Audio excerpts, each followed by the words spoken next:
the Heathcote District Football Netball League, Cam. I'll give you the games and see if anything sticks out for you at the moment. But North Bendigo play Mount Pleasant. Colburn Abbon clashed with LBU. North Bendigo would be close, wouldn't they? To maybe tip them. North Melbourne, that is. North Melbourne. Oh, gee. Elmore, I'm not even going to warrant a response. Oh, come on. North Melbourne are gone. Elmore meet Huntley and Leachville Gunbower at home to White Hills. Anything stick out to you in that competition this afternoon, Cameron? Yeah, this league just excites me, Johnny. I mean, last week Huntley rolled North Bendigo. Jeez, you need to get a life. Leachville Gunbower rolled Heathcote. And it was just two results that, you know, if you said those results were going to happen, people would have laughed at you. If you said one of the two was going to happen, you probably would have got laughed at as well. So what an exciting round of footy. We've got North Bendigo Mount Pleasant shapes up to be an absolute beauty.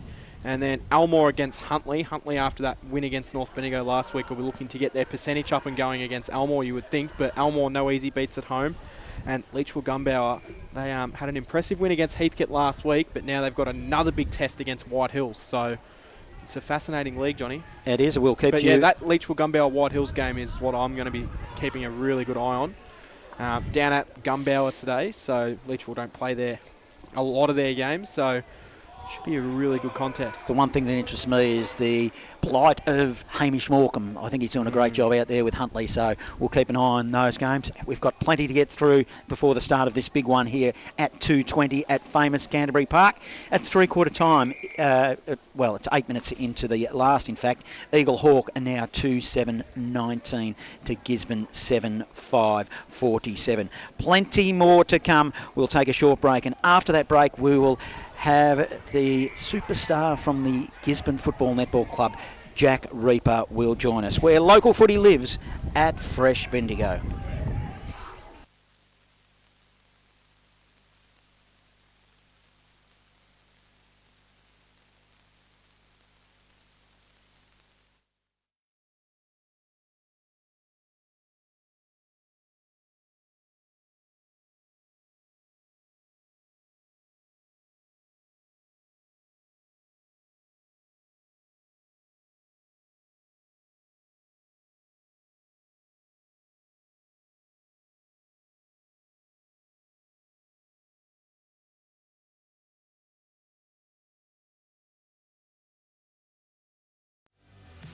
It's everybody's favourite time of the week. It's the Bendigo Football Netball League, Round 5, Top 5.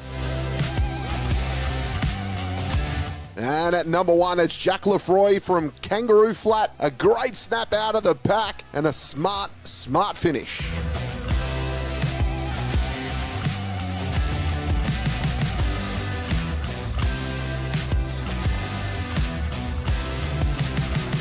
Number 2, it's Kyle Simons from Kangaroo Flat. In the right place at the right time. Ball fell in his lap and he finishes smartly.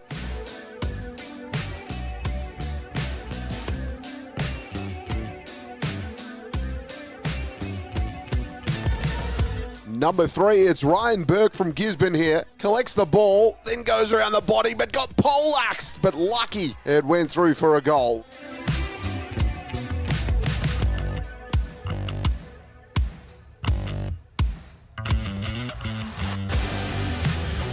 Number 4, it's Lachlan Gill from Strathfield Say. Smothered kick there, got it. I had to think quick and put it through the sticks.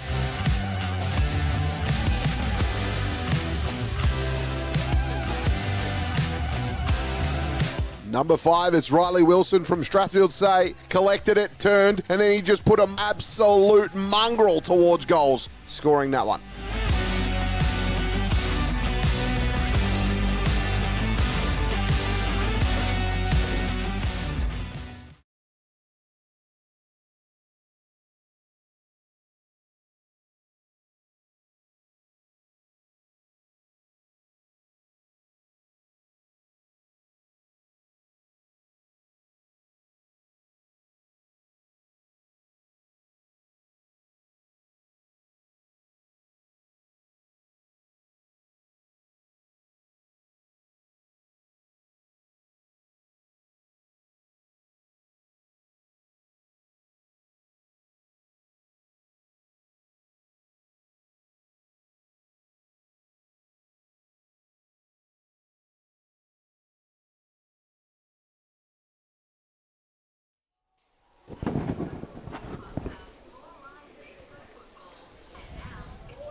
Local footy lives at Fresh Bendigo, and we are here for round 6 of the Bendigo Footy Netball League.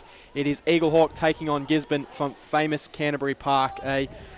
Much of a rivalry across the last few seasons, and it should shape up to be an absolute beauty. We are halfway through the last quarter in the reserves, and it is Gisborne leading this one 8-5-53.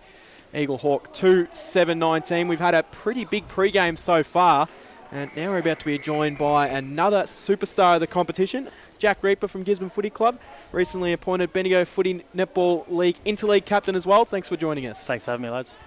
But before we touch on that game, you must be pretty privileged to be given that opportunity to captain that side later in the season. Yeah, it was a big honour. Ash contacted me after the Sandhurst game in the rooms, and we had a bit of a chat, and he floated the idea to me. It was a bit of a shock, a bit of a surprise, and took a few weeks to think about it and decide. And yeah, it was massive honour and massive opportunity in my footy career to take it on. So, did you have any pre-existing relationship with Ash Connick prior to that, or was that really the first time you'd spoken to him, or how did that actually come about? Did he say anything to you about how that came to fruition? No, I hadn't really spoke to him properly. Bits and pieces through through just speaking to him after games. But yeah, he dragged me out of the social rooms at Sandhurst and sort of spoke to me about it and asked me. So that was my first proper interaction with him. Got your fan club down there by the sounds. Yeah, it was great timing, wasn't it? The Gisborne boys just coming back from a warm-up, and obviously they've spotted you up there, and it must be pretty chuffed to hear that kind of reaction. Yeah, sure. I'm sure there'll be fines for footy trip and bits and pieces like that, so it'll be wraps. Let's touch on you. Obviously a bit of a nasty knock last week, so you're out with a concussion injury at the moment. So firstly, how are you feeling after that? Yeah, tracking all right. Tough couple of days post-concussion. It'd been my fourth one, but tracking all right the last few days. Saw my specialist yesterday, and we're sort of made a bit of a plan going forward and tick off a few things. So fourth concussion, that probably leads nicely into my next question.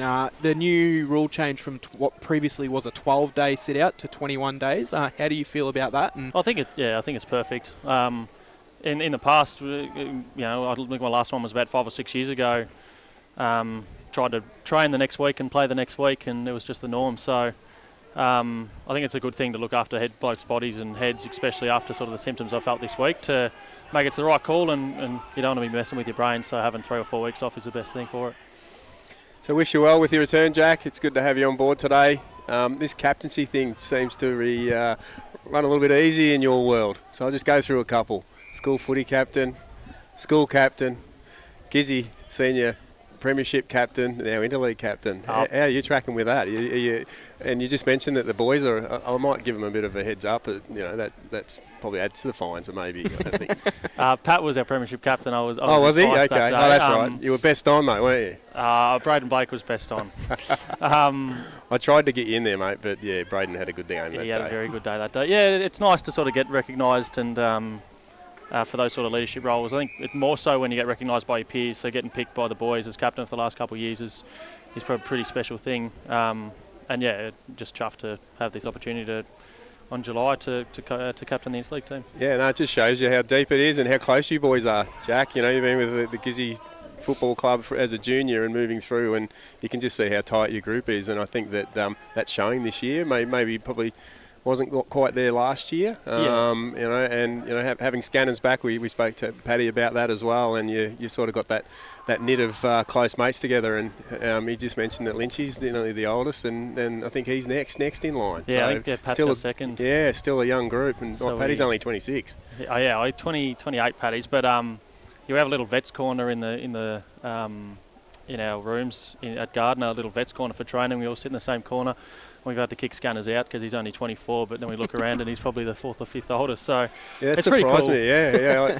It's pretty cool having a tight group and everyone's sort of at that age group. And we are pretty close. It goes back to that really lean few years where you boys played really, really early and consolidated as a group back then, and I think you've stuck pretty thick through there. It'll be interesting to see what the list, who's hung on, and because guys like Dools and that played with you guys as well, and it's just it's a great footy story really at the Gisborne Footy Club, and how you managed to get through that, and then premierships on the back end of that as well. And here you are again, shaping up really well this year, 3-1, and looking forward to see the contest today.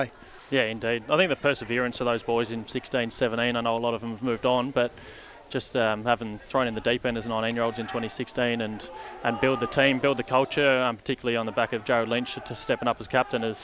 Although a lot of them didn't then still there in 2022, I think they set us up to achieve that success. You touched on Braden Blake before. We had Calgary on before, and he mentioned that he thinks Blake and Frost will be the two ruckmans possibly for that interleague team. Of course, not playing today. Is that a matchup you're going to be looking forward to having a look at, and how do you think that'll play out? Yeah, definitely. Well, Brado's flying this start of the year. He's put on some massive performances for us, and we properly recognise that with a bit of ruck depletion over the summer with Compson and Hosking going, that he can really put his mantle as the best ruckman of the comp, and he's good. We don't know much about Frost coming from Harcourt. We've seen some vision of him. We're going to pay some respect to him, but hopefully Brado can get on top of him early and go from there. New player to the club, Jackson Cardillo, who comes in this year. Big raps on him, and he's been pretty impressive in the games that I've seen this year as well. Another in and under midfielder for the club. Yeah, I think Axe complements Brad and Flynn and Brado and Lynchy in that midfield group really well. Pretty quiet kid, pretty unassuming in the pre-season, but then as soon as we got to a game, he's one of those players that can sort of go through the motions at training, but when it gets to a game, he's a different player and different level and sort of surprises us with some of the performances he did in pre-season, a few of the games this year. I think he's just going to continue to get better. Like it's his first, he's played 4 games or 3 games with the boys around him, so I think he's going to get better as the year goes on. So Jack, I'll put it to you. Where do you think the game will be won today? I think inside. We've sort of recognised they've got some really good inside players, but we hopefully between Benaki and Lakey and Blake we can beat them in that regard. I think the stats come out and showed us we're number 1 in contested footy and clearances, and they're 8th and 9th. So Matheson saw that as sort of fuel for him, but we saw that as an opportunity to let's exploit that area on the ground. So have you got a role today, or are you going to just take the back seat a little bit? I'll help Brad Spear, our backline coach, and Muddy, just on the bench, but no official role. Playing down back, you must love being able to know that if there's an option that sometimes you just have to clear the ball out of there, you've got the likes of McKenna. And I'm really impressed with how the two brothers, that they go at it, the Dennehy boys. Jed's takes some absolutely spectacular marks. So you must be knowing that if I have to get that dump out kick, that one of those boys might be there and possibly pull that down for you. Yeah, having Scanners back and Zach Dennehy fit, knowing that we can pump it down the line and they're not going to get out marked, they're at least going to bring a contest, and then it makes it easier for Pat and players like that they don't have to be flying for marks. Yeah, your front 6 look pretty good actually. Yeah, they can be pretty dangerous. I think at times in the past at training we've sort of backs have always beaten the forwards in some aspects, but they've got a bit tall on us and they're a bit creative and they're good runners, so they're starting to test us a bit at pre-season training. Like people will probably think, they sit back and they think you line up tall, but I don't know about that. I by stats, yes, but groundwork, the boys, when it hits the deck, the boys work really hard, and it was interesting talking to Paddy today about his role, and you don't really have a number 1 there to go to. You've got so many avenues to goal. Yeah, even our tools down there, Luxmore and Thomas and Merritt when he's down there, and Pat obviously are really good when the ball hits the ground and can be really creative. And then Jack and Zach as our 2 keys. I think Jack's, we've identified as a back group. He's probably the toughest to man up on as a key forward. So just his movement. The question of the day has been so far, it's probably actually come at pretty good timing for you, but the thoughts on the 9-team competition with the buys, implementing a split round on top of a bye round? Hey, that's like this week with Square and Sandhurst. So getting an extra week off, are you for that? Yeah, for sure. Works out well for you with the timing because you only missed 2 games instead of what could have potentially been 3. Yeah, exactly right. But it's a pretty gruelling year, so many weeks of the year. So I don't think we're looking as an opportunity, particularly in the middle of the year where we have a game and then a bye, as an opportunity to do a little mini pre-season and refresh that we haven't really had that chance in the past. And give Gardner a chance to grow some grass back. Exactly right. The more we can stay off Gardner, the better. So. Jack, local footy lives at Fresh Bendigo. We've been chatting with Jack Reaper of the Gisborne Footy Club and recently appointed Bendigo Footy League captain. Full-time in the reserves here, so we better let you go so you can get involved for the senior competition. Thanks for joining us here on Bendigo's Fresh FM. Thanks for having me, guys. Have a good day. Thanks, Jack. That was Jack Reaper of the Gisborne Football Club, absolute superstar of the competition, and of course we will be seeing him in a few weeks back on the field for Gisborne and what leads into the interleague break in early July. So terrific player and a terrific person as well. Yeah, I think that they'll definitely miss him out there as a leader and a captain. But you've got the likes of Paddy McKenna and Jared Lynch that have been captains in the past, and Jack on the sideline steering the defence. Eaglehawks forwards are very handy as well, so having him on the sideline taking a look at it and giving some support and some strategy there, I think that'll also be a good thing. So it'll be an interesting game today. Yeah, looking forward to it. Full time in the reserves, where local footy lives at Fresh Bendigo. Eaglehawk have been defeated by Gisborne. It's Gisborne, the Bulldogs 10-6-66, Eaglehawk 3-7-25. Umpires for today's game, they're out in the middle, Paul Hutchinson, Dean Goodridge and Steve Christensen. Haven't seen a lot of him. He's one of the more relatively new umpires, so they've got the three men in green today, Cam, and you've got a jumper change if you're playing along at home for Gisborne. Yeah, so playing along at home, our young Harry Thomas will originally scheduled for 29 on the website, will be wearing 21. And we also have a late change for Eaglehawk as well. Bryce Frost going out of the side for them and Aidan Hanley coming in. He'll wear jumper number 31. Before we move on to that, let's have a quick look at round 6 of the Loddon Valley Footy League, Johnny. We've got Bears Lagoon Serpentine up against Calverville. Newbridge will take on Maiden Gully YCW. Morong and Bridgewater shapes up to be an absolute classic early in the season. Inglewood, Midiamo. Anything standing out? I'm assuming it'll be that Morong-Bridgewater game. Mellington. Yeah, that's the one that really gives us some, real interest in it, because Morong, of course, have been good for a number of years now. And, well, Sandhurst, are they? Or should I say Bridgewater? They've been very... I was wondering where you were going with that for a second. Well, I'm being a bit flippant because, of course, they've got some of the ageing stars from Sandhurst that have gone out there and still doing well. And not only Sandhurst, actually the Storm, of course. One of the best is out there, the full forward, isn't he? Young, not so young anymore, Lachlan Sharp. So, yeah, we'll keep our eye on that. We'll bring you scores as they come to hand in the Maryborough Castlemaine District Football League. Who have we got today? Yeah, Carisbrook and Avoca. Natty Bialaba will take on Campbell's Creek. The Maryborough Giants at home against Denali, still searching for their first win as a new club. Malden and Harcourt will shape up to be a pretty impressive game that might shape a lot for how the ladder will look later in the season. Navarre against Lexton and Trentham up against Talbot. Our Match Day Best on Ground award today. Our sponsor, Bendigo City Framers. That, again, will be a $100 voucher, so we'll have to build towards that towards the end of this game here this afternoon.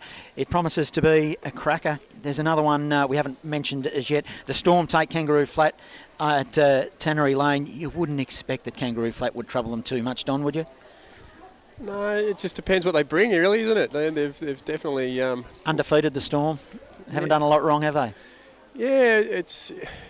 looking at them last week, I wasn't too impressed, to be honest. I think they're around about, and we heard Cal mention today that it's probably a game that got away from Eaglehawk, and to be honest, I thought Eaglehawk looked like a better unit, it just didn't.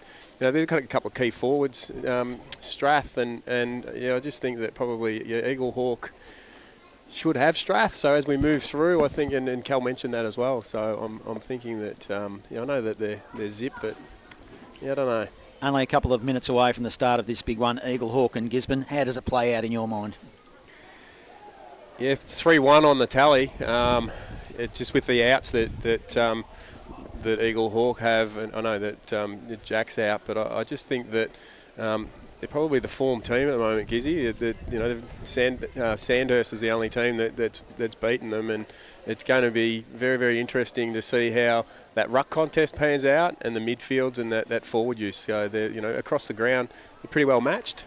But it's going to be a real ding-dong battle, I reckon. It's interesting you do touch on that, because I know we looked at that Gisborne Sandhurst game earlier in the year, and I just feel that was Gisborne's first game for the season, where Sandhurst had that lead in the week before. I feel like that made a massive difference in how the end of that contest played out, and what was quite an even game for a long period, and then Sandhurst were able to get on top. So I probably tend to agree. I probably think Gisborne probably are that form team as well. Sandhurst have had a couple of easy beats over the last 2 weeks in South Bendigo and Maryborough. So you just feel like the way that Gisborne's going, it sets them up beautifully for a crack at the second half of the year. And I'm leaning towards them today in this game against Eaglehawk here. I think they would probably feel that they should be winning by 5 or 6 goals. Well, it'd be a statement to beat Eaglehawk at Eaglehawk by a reasonable margin too. I think I might lean the other way, Don, and my reasoning is that Jack Reaper is such an influential player down back. Not so much how good a player he is, just the structure of the whole back line. So Darcy Richards up forward, who's been prominent in the couple of games we've seen him out here, and also young Isley as well.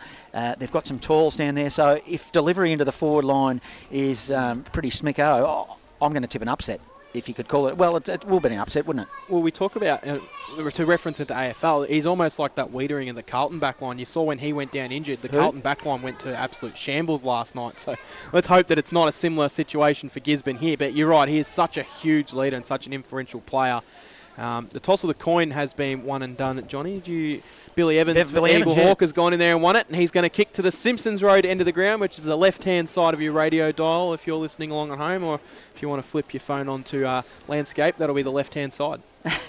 And it's the new breed, Don, isn't it? Is that what it is? Yeah, they're the new generation, and the fake bird end as well. We like to call it. You remember when you can't see it; it's still up there, but it's been a fake bird there for years. I've got a pretty good set of binoculars, and I don't think it's still up there. I've had a good look for it pre-game. I used to see it a bit, you know that. Yeah, you did, because you were sitting up there on shoulders. Yeah, absolutely you were. So, give us a tip, Don. Did you officially give us your tip or not? No, I didn't. I think Gisborne, Eaglehawk are hard to beat here, but I just think that you mentioned they might be stretched down back, but I think it might be a little bit the other way. That lead in when we talked about the potency of what Gisborne have up front. If it starts to shift a little bit, and that ball, Jack mentioned about their focus today is the contested ball use in forward. I know that having Jack Scanlon back is a good thing to have as a forward, but I've seen him play centre half back as well. So, and he does play that position very well. So if things tighten up a little bit, they might want to swing him down to take a roll. Yes, I'll go with Gisborne. It's a 2-1 against you, Johnny. Well, that doesn't matter, but let's, not that we barrack for sides, but wouldn't that breathe a little bit of life into this competition? Because for so long, it's only been 6 or 7 rounds, but it's been Sandhurst, Gisborne, that's what everyone's talking about. So I want to just see a little bit of a life being breathed into the competition, and an upset out here at famous Canterbury Park. I think Cal touched on it perfectly, though. They're not going to have their best side on the park till later in the year, and I feel like it just might affect them in a game like this today. But if Eaglehawk can pinch this one, Jet sets them up nicely for a good run into the second half of the year. Yeah, I just reckon Eaglehawk, Golden Square and Strath are probably sitting around, anyone can win that contest on the day. I really believe that they're probably the three that are fairly close to one another. So we are about to get this game underway. Round 6, Bendigo Football League action, and it is Eaglehawk and Gisborne from famous Canterbury Park as the players from both sides wander out into position.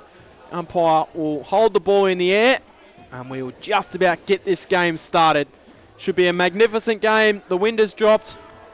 It is a beautiful day for footy, and to start the contest here on Local Footy, where it lives at Fresh Bendigo, here's John Hunter. Frost, he won the ball out of the middle. He grabbed it and he banged it on the left and he put it inside forward 50.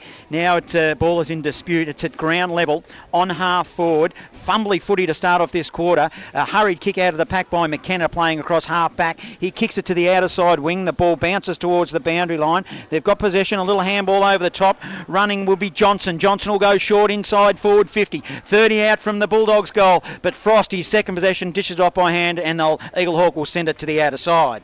They will. The mark will be taken by Rouse. Rouse will then chip down the line underneath the scoreboard here. Hard up against the boundary line. The boundary line wins out, as it so often does. Doesn't lose too many contests, the boundary. We'll get it thrown in, far side of the ground. Beautiful conditions for footy, right underneath the scoreboard. Knocked down for Eaglehawk. Gisborne will send the ball inside forward 50. A little rush kick, didn't quite make it to the 50, and it goes out of bounds for a boundary throw in. If we're playing AFL, you might have found that one coming back as an Eaglehawk free kick. Yeah, well, if you've listened to AFL as well, that music in the background's got nothing to do with the breaks. It's going on in the club rooms beneath us. Cam. Yeah, they're a very happy side in there at Gisborne. They are, as you can hear it pumping through the grandstand in the Must be the reserves historic celebrating grandstand. a big win. It's a free kick. Frost, he's had 4 possessions in the opening couple of minutes now. It's a short left footer. That's okay. He spots up a teammate. It'll be Eaglehawk with possession of the footy in their back half. It's Langford. His kick is smothered. It was a poor kick. Kicks it into the man on the mark.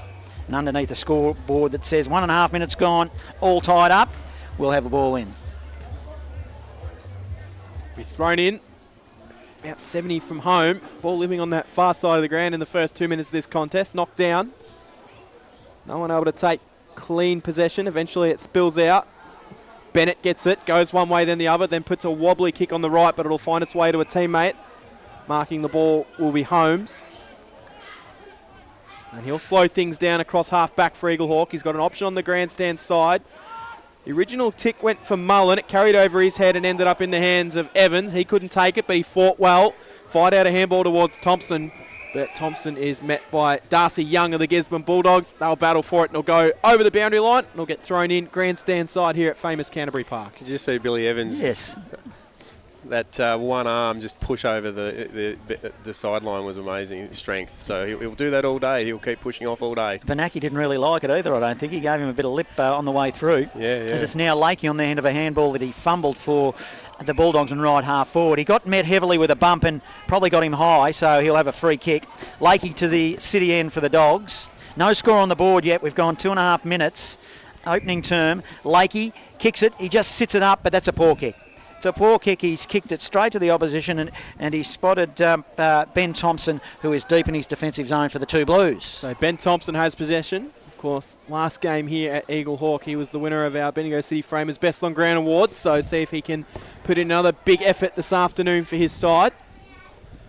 They'll chip back to where they started. Oscar Madden, no doubt, will find himself at times playing on Pat McKenna today. He chips it short. Ooh, a bit of a dangerous pass. Langford couldn't quite take it. Burrowing through after the footy, though, was Mullen, and he might have been collected high. He was, so he'll receive the free kick. He'll now... This is the first game of Hanley. Hanley in his back pocket.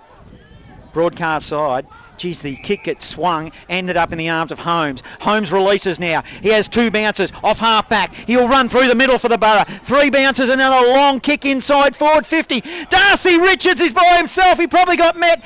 Hurry kick from the pack by Jonty Neves. I thought Richards might have got a free kick. He didn't. It was a minor score. So the fourth score of the afternoon, one behind to Gisborne, yet to score. A little bit unlucky, wasn't he? He looked like he was in the box seat. He got in behind their defence. In fact, I think he is receiving I think a free they've kick actually here, Johnny. brought it back, yeah. Yeah, so it is going to come back. It had to be front on contact, surely. It's a late call, though. It must have been called by one of the other umpires, too. Well, it could have almost been, if that was the case, advantage. Yeah, for sure. Because Neves picked it up and tried to kick a goalward. But it's now Darcy Richards to the Simpsons road end. Puts it through for a major score. So Eaglehawk have hit the scoreboard. Score sponsor Parsons Towing in Castlemaine, where local footy lives at Fresh Bendigo. It's 1 goal straight 6. Gisborne yet to score. 4.5 gone opening term. Local footy lives at Fresh Bendigo. Yeah, just reviewing that and looking at that, the umpire that was in control had called play on. It came from the central umpire in the middle of the ground, the second umpire. So they got lucky. The advantage rule's always got hairs on it, hasn't it, I think? And, if they had paid advantage, they would have been now just had kicked that behind. Yeah, that advantage rule's a bit of a hard one, though, because if the goal was kicked, I'm sure it would have been called advantage. It would have been. You would have thought. Back in the middle we go. Frost will get first hands on it. It'll be taken and sent forward by Thompson. In fact, it was Evans inside 50. Mark's been taken. Good play. And a good strong mark has been taken, and it'll be a chance for a shot on goal for Jonty Neves, who we thought might have taken the advantage before for a minor. It didn't count, so he has a chance to make it one straight goal. Probably not a bad toss to win, John. When looking at the Australian flag in front of us here, it's blowing down to the club room's end, the Eaglehawk club room, Simpsons Oval, yes. Simpsons Road, yeah. Jonty Neves, 35 metres out, directly in front. On the left, goes goalward, and the goal umpire doesn't move. The Borough have got 2 goals early in this one, and it's a fast start. It is 2 straight 12. Gisborne yet to score. We've played 6 minutes in the opening quarter here at famous Canterbury Park. Score sponsor, Bendigo City Framers. Local footy lives at Fresh Bendigo. Easy game when you get a tap and one kick from the centre square into a mark in forward and then shot on. So, yeah, very, very good start. So we're back in the middle. Frost has been dominant for the two Blues. They've been impressive. Good start. 2 on the board. Gisborne have had a little bit of the footy, but they just haven't been able to convert.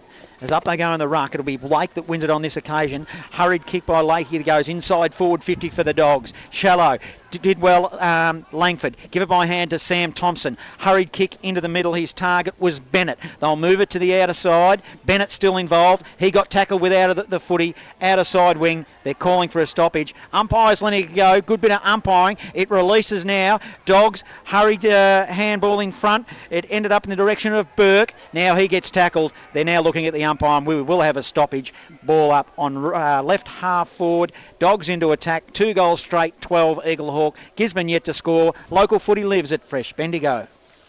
So Blake and Frost go at it. Big battle, those two. Blake wins it, sends it high inside forward 50 for the Dogs, but it's a 2-on-1 contest down there. And Eaglehawk will win out with that extra number. They'll be able to clear this one out of defence. Comes from Langford, being a huge important player in that back line. Langford down the line.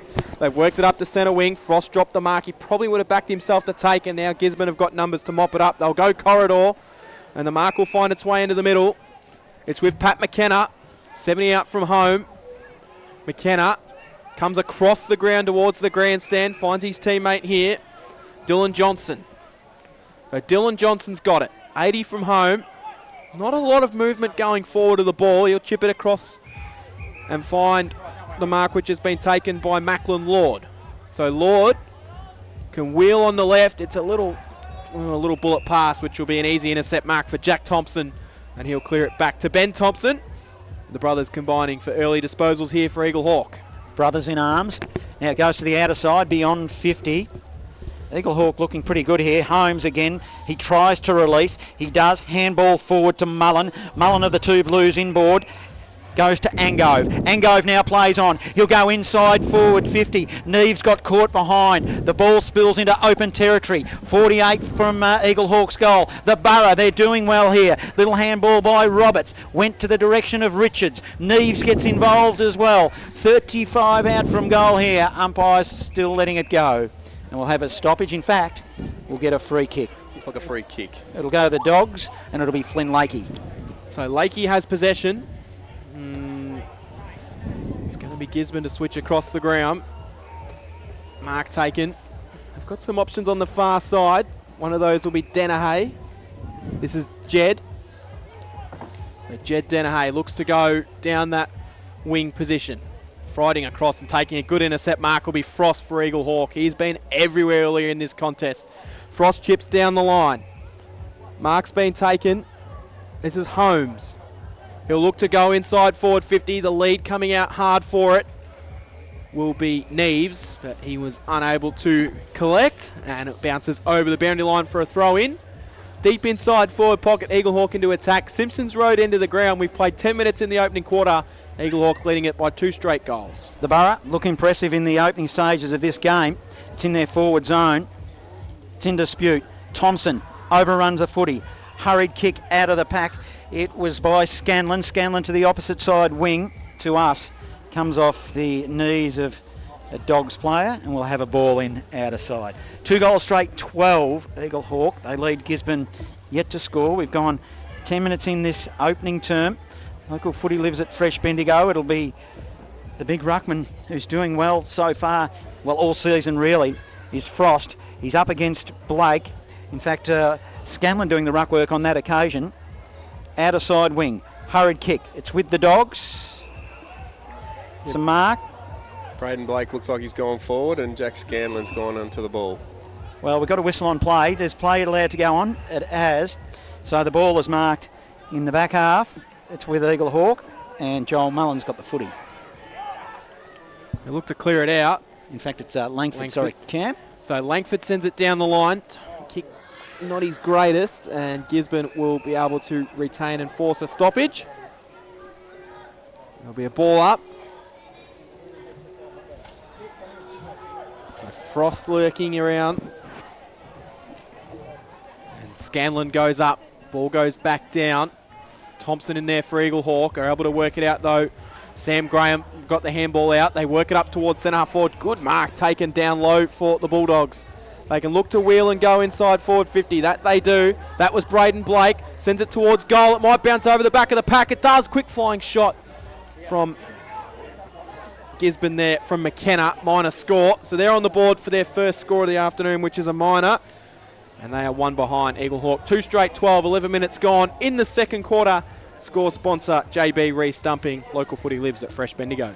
Langford for the Borough plays on quickly from fullback and sends it to the outer side wing. Ball's at ground level. Scanlon picks it up, a little handball. They'll share it around nicely, ends up with Jed Danahy. He gets collared. Handball to Merritt. Merritt of the Dogs inside forward 50. His target was Danahy. That's Zach playing up forward. Now the ball comes inside shallow forward 50. They dive on top of the footy. It'll be a stoppage. Inside forward 50 for the Dogs, who are kicking to the city, and they trail by 11. 12 and a half gone. Opening term, local footy lives at Fresh Bendigo. So Blake gets it, quick kick out of the pack, and it goes towards the top of the square. Mark's been taken, 15 out from goal, directly in front. And Blake took the ball out of the ruck, and the mark there has been taken. It'll be an early shot on goal for Harry Thomas. We're at a nightclub camp. So Harry Thomas from 20 metres out directly in front. You hear lots going on in the special effects. It's a very happy club where we are right on top of the Gisborne change rooms, where they are obviously very happy with their reserves win. 25 metres out directly in front. Thomas comes in on the boot. Oh, it made the umpire work. It never looked like it. It was a bit of a helicopter kick. Through for a minor score. 3 behinds now, the Dogs. Eaglehawk 2 straight 12. It is an even 10-point margin. 13 minutes gone in the opening quarter. Score sponsor, JB Re-Stumping, where local footy lives at Fresh Bendigo. There's certainly a bit of a carnival atmosphere going on here, isn't there? Yeah, they're definitely celebrating, aren't they? They are. So it'll be Langford kicking in for the Borough. They always go to the outer side. He plays on, mirror image of what he did a couple of minutes ago. Sends it towards the wing. Defensive punch by Scanlon of the Dogs puts it over the boundary line. And we'll have a ball in underneath the scoreboard. Yeah, it's interesting that they keep going that side, isn't it? You'd think that they'd possibly go this side to push the ball over the line rather than keep that ball in play in front of the scoreboard. Yeah, and you'd think the protection of the grandstand, because there's a pretty strong wind here, isn't there? But it seems really swirly. The skills aren't that impeccable right now. I think it's fairly swirly down there. The delivery into the forward line for Gizzy's been a bit ordinary. He's obviously playing to instruction to kick it out there, Langford, as it's with it Billy Evans now. He got a free kick for the Borough. He kicked it to Hanley. Hanley now will kick it for the Borough inside forward 50, but an intercepting mark by Liam Spear of the Dogs across half back. So Spear to go corridor. Not a lot of movement down the ground for Liam Spear. Takes his full quota of time to remove the kick and then sends it down the line. A little bit of a spear kick comes off hands, hits the bottom of the pack. Borough will look to clear it forward. It'll be a high ball inside forward 50, but it's all Gisborne at home. Intercept mark for them. Deep inside that left-hand forward pocket here at the Simpsons Road end of the ground. Bulldogs will load up a high ball down the line. That'll come from Vescovi. Vescovi's kick carried over the back of the pack, and now Eaglehawk will be able to retain possession, send it inside. Frost the target down there, brings the ball to ground. Little quick kick out of the congestion there. Gisborne will have the numbers, and I think they'll be happy to see it across the line through Liam Spear. We'll get a throw in that right-hand forward pocket, back where we started that passage of play 20 seconds earlier, Johnny. It is out at Tannery Lane. It's the Storm by 10 points over Kangaroo Flat. And at South Bendigo, it's the Bloods by 8 over Maryborough. As the ball's inside forward 50 for the Borough, picked up by Frost of the Borough. He sends it to the top of the goal square. But there's no one home. It's all Dogs through Brereton. He goes to Merritt.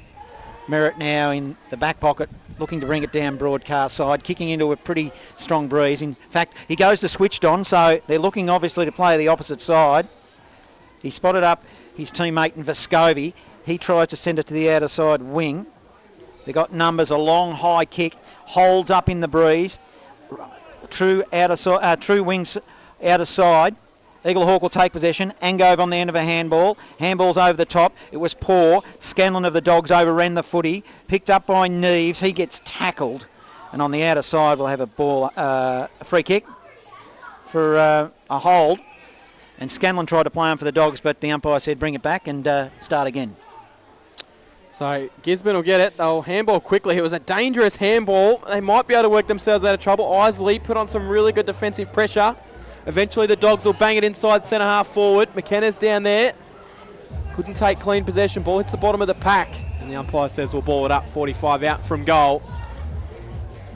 I don't think there would have been too many games this year where Gisborne have played 17 minutes without putting a goal on the board, especially in the opening quarter. Umpire quick to ball the ball up. Benaki's down there. Haven't called a lot of his name early in this one, Brad Benaki. Been a bit quieter so far, Donny. Yeah, I think the matchup between Billy Evans and Brad Benaki is interesting. Billy showed a little bit early, but he's been a little bit quiet as well. That song's finished. That's good. I was getting sick of that one. We've only heard it for the last 20 minutes. As the ball's thrown in, it's inside forward 50 for the Dogs. We'll have another stoppage. The umpire will have to blow the whistle. Not on your playlist for tonight, that tune, Johnny? Maybe. I understand you're doing a bit of DJing tonight. I am. I'm doing a joint 21st and 50th down at the Campbells Creek Leisure Centre. There's not a lot of space given, is there? When it hits the ground, whoever picks the ball up's wrapped up pretty quick. Umpire will throw it up. Neves doing the ruck work for the Borough. The ball's tapped nicely by Lynch out of side. Another stoppage just outside forward 50 for the Dogs. They haven't hit the scoreboard in a major way yet. They're trailing by 10 points. 18 minutes gone. Opening term. Local footy lives at Fresh Bendigo. The playlist is back on. Umpire balls the ball up, knocked forward for Gisborne. They'll send it inside. O'Brien's down there for Eaglehawk. Was being held and the umpire signals free kick. So O'Brien in the back pocket. It'll be interesting to see if he wants to come down the grandstand or send it down the line on that far side wing. He chooses the latter of the options. Going down. Eaglehawk will be able to retain possession through the middle. Evans got it, sent it inboard. Picked up nicely by Richards. Richards fires the handball out to Holmes. He spins his way out of trouble, then gets onto his right, sends it down towards the Isley direction. It just carries past him. Isley was down there, did well. Ball hits the ground. Gisborne should have numbers to clear out of pressure. They're a little bit fumbly, but they will work it out, you would think. They tap it forward before sending a high kick down the far side wing. The ball bounces and Langford lets it go over for the Borough playing up the field. I'll have a ball in. Interesting, yeah, the kick difference is that the ball's definitely on a long kick for Eaglehawk, trailing at probably at least 60, whereas Gizzy is the same energy. It's going about 30 metres. That wind's holding it up. Maybe a bit stronger than Australian flag. Yeah, it's a bit stronger than what we anticipate, I think. So Scanlon doing the ruck work for the Dogs. Now it's at ground level. We'll have another stoppage. Umpire's doing well to let it go. It'll spill in the direction of Johnson of the Dogs. They'll share it around nicely. Come through the middle. Fumbling footy. Turnover. Benaki gets involved though. He won't have a bar it. Handballs to Merritt. He was clever. Back to Benaki. Ducks his head into a tackle. Umpire won't pay a free kick there. Bolger did well defensively. And just forward of centre for the Borough. They're in attack. They lead by 10 points. Almost 20 minutes gone opening term. Looking at that flag, it might nearly be a 3 or 4 goal breeze. Ball up. One down. It's going to be taken forward. They'll send it down the line, the Dogs. Can they try and find a target? O'Brien will be first player back for Eaglehawk. Picks up possession, taken over the boundary line for a boundary throw in. Of course, Brad Benaki was involved in that last play, now coming off for arrest here right in front of our broadcast position. Just be thrown in. About 60 from home. Change in ruck for Eaglehawk, but it's going to be one down for Gisborne. Scanlon hits the bottom of the pack. Going through will be Cardillo. We touched on him being in and under in the pre-game, and that's exactly what he was, and he's earned himself a free kick for doing so. Jackson Cardillo with the flying locks will load up a high ball inside forward 50 for the Dogs. And Blake got to the front. Did he get the mark? Yes, he did. He was diving down low, but he was able to claim the mark. Umpire had a good position to call that one. And, well, will he line up for goal? He's taking his time like he might. He'll have to kick this all of 50 metres hard up against the boundary in the right-hand forward pocket, heading towards the Eaglehawk town end. This will test my numbers. He's from 50. The last one was about 30. Well, he sends it. You can see that one swirling around in the breeze. Eaglehawk are happy to punch that through for a minor score rather than take the mark. And it will be Gisborne's third minor. They're now 3 behinds. The Borough are 2 straight goals. We've played 21 minutes in the opening quarter. Footy Fresh lives at Fresh Bendigo, score sponsor Bendigo City Framers. Clayton Holmes should have marked that. No one talked to him. As he's the kicker, Innerer, and he goes Same spot. They'll send it wide out to the outer side wing. Contested footy. It's obviously an instruction. as we've got a whistle on play for another stoppage, so we'll have a ball up. Underneath the pack there, Ronchieri did well for the Borough. That's one kick and it's sitting on centre wing, so that's how strong that wind is. He did play on from full back though, and as the ball now, again, on the outer side wing, it's in dispute. In fact, it pushes to right half forward, outer side. The Borough in attack. They lead by 9 points. 22 minutes gone. Opening term, local footy lives at Fresh Bendigo. Who's thrown in, far wing. Gisborne will look to go back through the middle. Lakey's been involved early. Thompson flew, couldn't quite take the mark, spills to ground. Big pack of players will just dive on this one. Umpires are very happy to let the ball play today. Eaglehawk will look to go through the middle. Picked up and taken in the tackle will be Holmes, and the umpire says we'll ball it up. It is very noticeable that the umpires are letting them fight it out rather than blowing the whistling earlier today, Donnie. Yeah, I think the wind's contributing to how scrambly it is, and there's definitely plenty of pressure around that ground ball. Thompson got it, worked it out, banged it inside forward 50. It carried a long way off that one kick. Gisborne have got numbers in defence, but they're playing around a little bit here. Eaglehawk are lurking with the numbers. Denahay's got it, taken in the tackle. Might have been a chance for holding the ball. Ball spills out. Gisborne can try and work it forward. Here's Isley. He turns it over. Fires over the handball to Thompson, who missed his teammate. Lakey, who's clean as always, will fire it off to a teammate who just sends a high ball in the direction of Braden Blake. It bounces. Eaglehawk now. Will they get another chance? They won't. The ball, ugly bit of play. It spilled into the middle. They'll take possession here now, the Dogs. It's a hurried, long kick. It came from, looked like for Scovey. It ended up in the arms of Luxmore. Luxmore run onto it, and easy as you like, banged it through. And that's put their first major on the board for this afternoon. They finally got there at the 23.5 minute mark. Score sponsor, JB re-stumping. The score is 2 goals straight, 12 Eaglehawk. Gisborne 1 goal, 3-9. Local footy lives at Fresh Bendigo. Yeah, 23 minutes in, it's taken them a while. It's just going to maybe the state of play today, kicking goals at the bird end, as you say. The fake bird end. The fake bird end. Well, it's the town end. We can go with the town end, Don. The town end? Yeah, the city end, yep. Still yet to spot that fake bird in the trees, but we'll move on. Into the middle we go. Umpire taking his time to ball this one up. Flying up, and Braden Blake just grabbed it as Frost went early. Then he fended off Thompson, and then he sends the kick wide. Good play from Blake. Mark not taken on the far wing. Might have been a downfield free kick. Possibly Blake may have been dealt with after he got rid of the footy. So Gisborne will receive a downfield free kick underneath the scoreboard here. Look to load up inside forward 50. Not a lot of movement forward of the ball, so he's just going to decide to bang a high ball in towards the hot spot. Can he get the Flyers? Chance there for them was Merritt, unable to take possession. Ball spills to ground. Umpire wraps his arms and says, high tackle, free kick, Eaglehawk. Young Jack Thompson in the long sleeves will receive. He kicks it to O'Shannessy. It was a dangerous kick, but he's got time and space now. You send it down broadcast side. Hits Isley. Isley, Ango's running for him. Gives it by hand. Angove inside forward 50 to Richards. Dumped it on his head a little bit, but he used his body nicely and takes a mark, and he'll have a shot at goal. It was a great play, wasn't it? They're not mucking around with it. They're very, very clean through that middle of the ground and looking to deliver the ball long into the forward line. And Darcy Richardson is now got a set shot from about 35 out? Yeah, well, he's kicked a lot harder goals than this over the years, Darcy Richards. He was in the box seat, had that back shoulder with that ball coming in through with the wind. So it was very, very good positioning on his behalf. Man on the mark's only about 35. Richards now, slow and deliberate. In he comes, and I reckon he's got it. No, he's missed it. Missed it. He celebrated it, though. He did. It looked a goal for me as well, but I'm not the umpire, am I? But 2-1-13 to 1-3-9, 4-point margin, 26 gone. I'm agreeing with you, Johnny. I thought it went through. Local footy lives at Fresh Bendigo. It did look like it went through from here, didn't it? He gave the big come on and pumped out the chest all for nothing, but Gisborne will bring the ball back into play.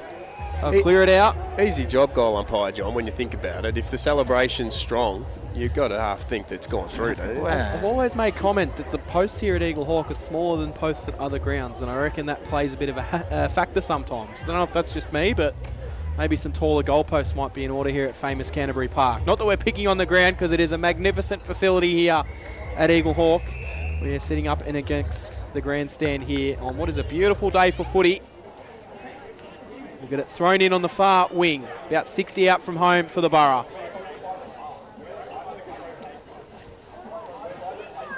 Blake and Frost. Frost won it down, sent it forward, but it's Gisborne will receive. They'll work the ball into the middle of the ground, but Eaglehawk will have the numbers at the back of the contest. O'Shaughnessy almost got the handball. Instead, they decided to give it off to Thompson. Thompson sent it down the line.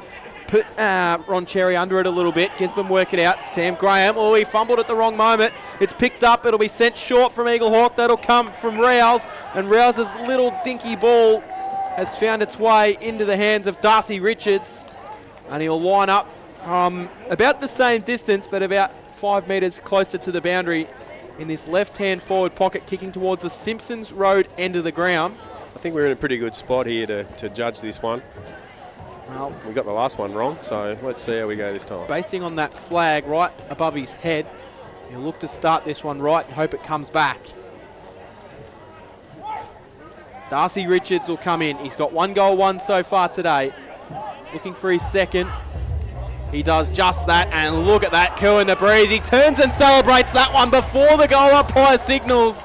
Brave after the last effort, but that one wasn't missing. Eaglehawk get their third, and they've got an 11-point margin early. 3-1-19. In fact, it's a 10-point margin. Gisborne 1-3-9. As we are deep in red time in the opening quarter here at famous Canterbury Park. Score sponsor Bendigo City Framers, where local footy lives at Fresh Bendigo. He struck that beautifully, didn't he? A minute ago he had a shot from a similar spot, but geez, he measured that one beautifully and used the breeze to effect, and it came straight around and went straight through the centre. Back in the middle, umpire Goodridge. He'll throw the footy up.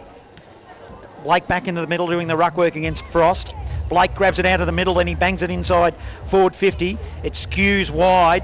His target was Luxmore, couldn't find him. As O'Brien for the Borough grabs the footy and steps over the boundary line. As the siren sounds here at quarter time, where it's Eaglehawk 3-1-19 leading Gisborne 1-3-9. So an interesting start here to this game. Pretty swirly conditions in other games in the Bendigo Football Netball League out at Tannery Lane. The Storm 5 goals straight, 30 lead Kangaroo Flat 3-3-21. And the Bloods lead Maryborough out at Harry Trott Reserve. It is 1-4-10 to 2 behind. And here at quarter time, we're up to round number 6. It's a split round. It's Eaglehawk, they lead by 10 points. 3-1-19. Gisborne 1-3-19. Where local footy lives at Fresh Bendigo. It's everybody's favourite time of the week. It's the Bendigo Football Netball League Round 5, Top 5. And at number 1, it's Jack Lefroy from Kangaroo Flat. A great snap out of the pack and a smart finish.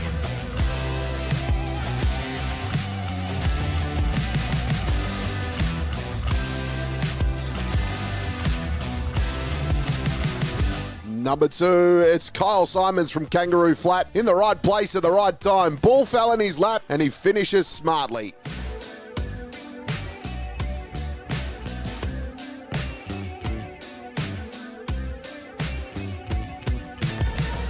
Number 3, it's Ryan Burke from Gisborne here. Collects the ball, then goes around the body, but got poleaxed. But lucky it went through for a goal.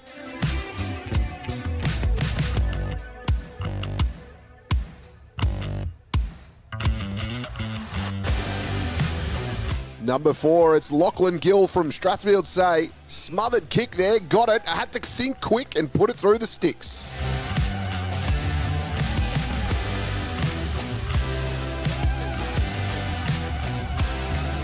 Number 5, it's Riley Wilson from Strathfield Say. Collected it, turned, and then he just put an absolute mongrel towards goals, scoring that one.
Live from famous Canterbury Park, it's round 6. It's a split round this week. We've got one game next week, which will be the Ron Bess Memorial Cup. That'll be Golden Square against Sandhurst, which will be an absolute ripper. But it's all about the here and now at famous Canterbury Park, where Eaglehawk, they had a pretty strong breeze they were kicking with. They lead by 10 points. They are 3-1-19 to Gisborne 1-3-9. John Hunter, Cam Power and Don Moran bringing you all the action from famous Canterbury Park, where local footy lives at Fresh Bendigo. In other games, the Storm lead by 8 points against Kangaroo Flat out at Tannery Lane, and South Bendigo lead by 16 against Maryborough. It is 2-6-18 to 2 behinds, and Castlemaine have the bye. The goal kickers in this game, Darcy Richards had 2. I reckon he had 3, but the umpire didn't agree.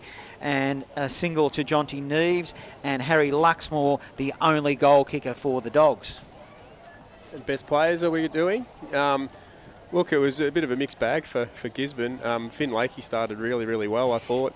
Drifted out a little bit. We haven't seen much of Brad Benacki.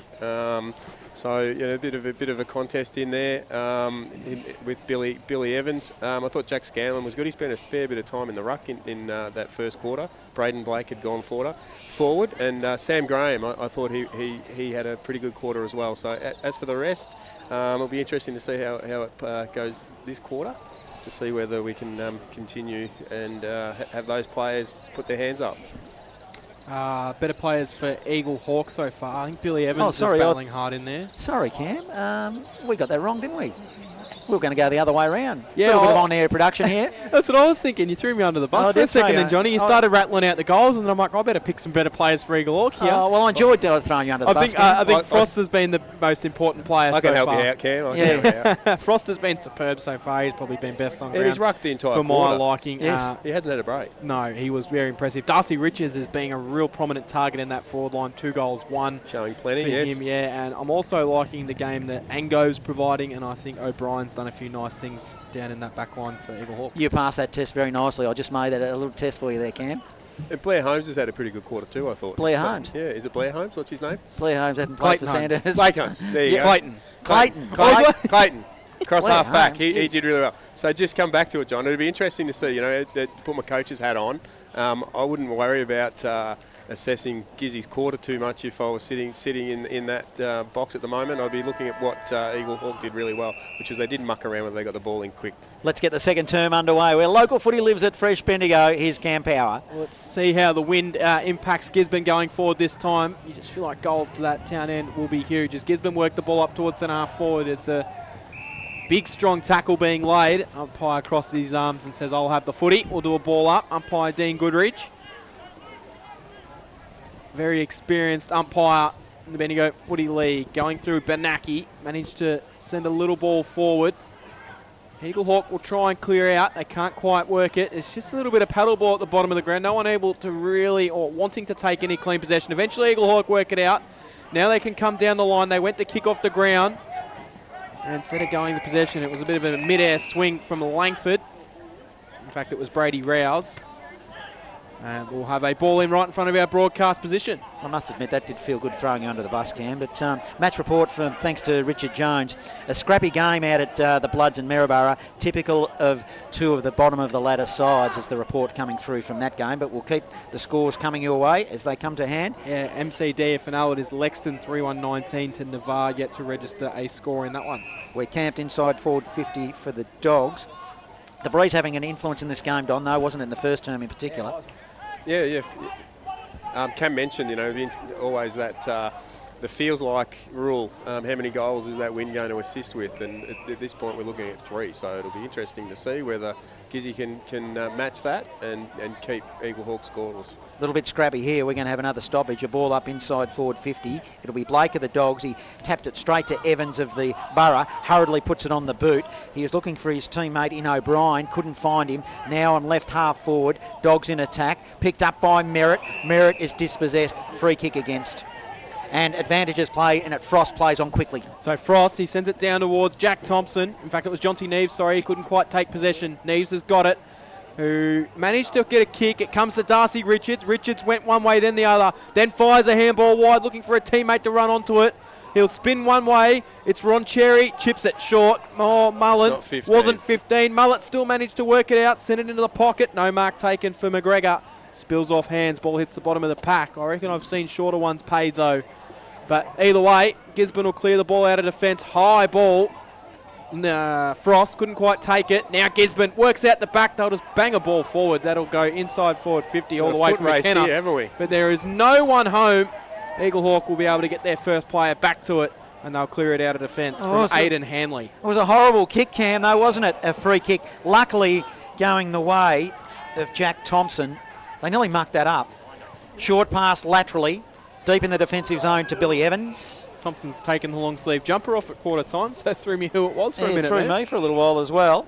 He gives it to the first gamer in Hanley. Hanley kicks it to the outer side wing to Holmes. Holmes now a long high ball inside forward 50. Darcy Richards got his hands on it, couldn't quite mark it. Under pressure, Brereton did well there for the Dogs. Now it's in dispute. Picked up, spills to Angove. Angove to the top of the square. Richards at his target, but good, strong, contested mark in the goal square, and a hurried kick out, and it'll be marked by Merritt.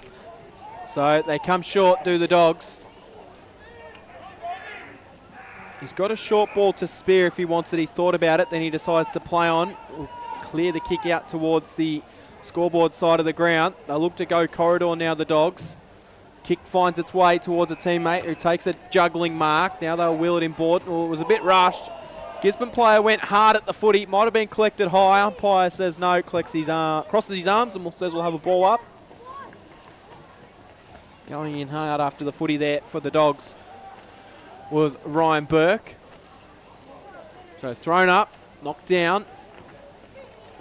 Little ball that barely went 5 metres. Thompson's in there for the Borough, who might receive himself a free kick.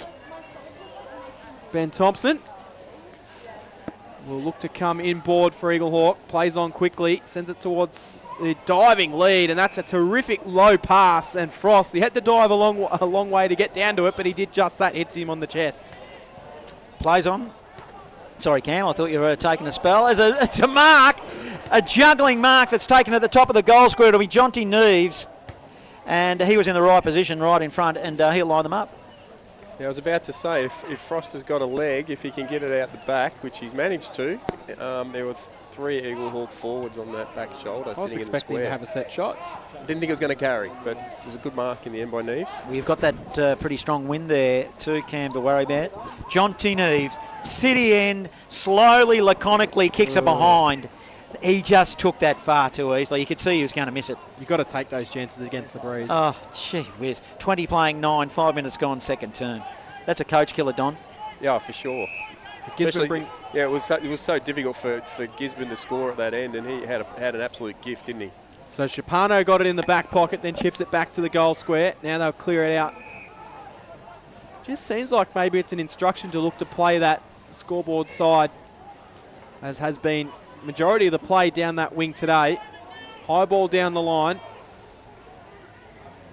Eaglehawk will get the numbers at the back of the pack. O'Shannessy feeds off the handball. Now they'll come inboard. It'll come inboard from Langford. Langford's kick didn't quite find its teammate, but they might be able to work this one out of pressure. Showing and going was Evans. He shrugged his way out of a tackle. Got the handball out wide. McGregor went through, couldn't pick it up cleanly. Still battling away. And now a big pack of players will dive on top of it.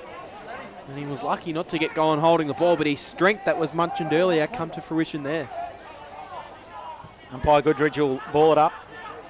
Broadcast side. Fresh airy by both ruckmen. Spills to Benaki of the Dogs. True centre wing. Short pass, bullet ball. He's hit up his teammate nicely in Thomas. Thomas will go inside forward 50. Spills in the direction.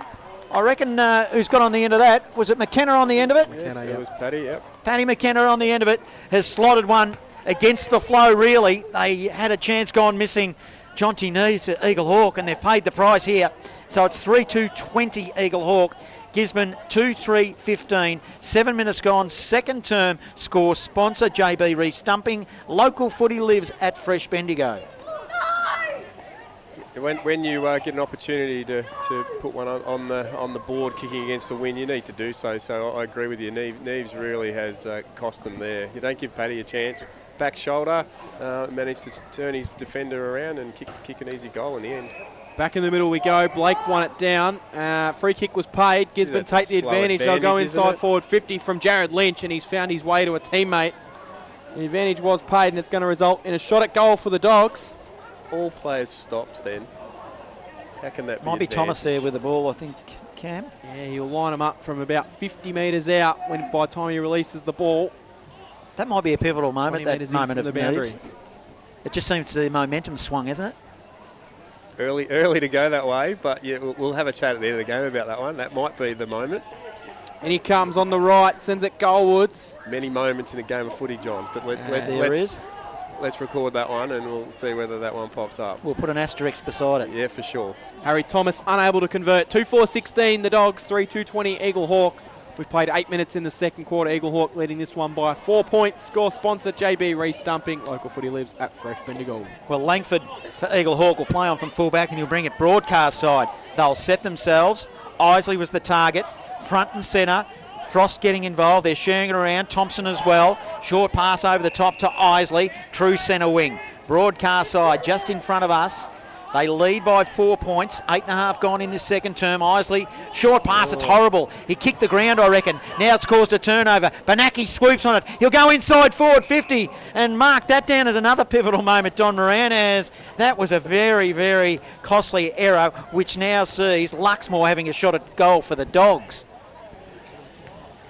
Yeah, it's pretty tough when you kick the ground, isn't it? You're sitting on your half-back flank and you kick the ground and it turns over into the centre of the ground. Banaki absolutely, isn't he landed in his lap, didn't it? Luxmore now. Simpsons Road end, kicks his second. That's how you kick them.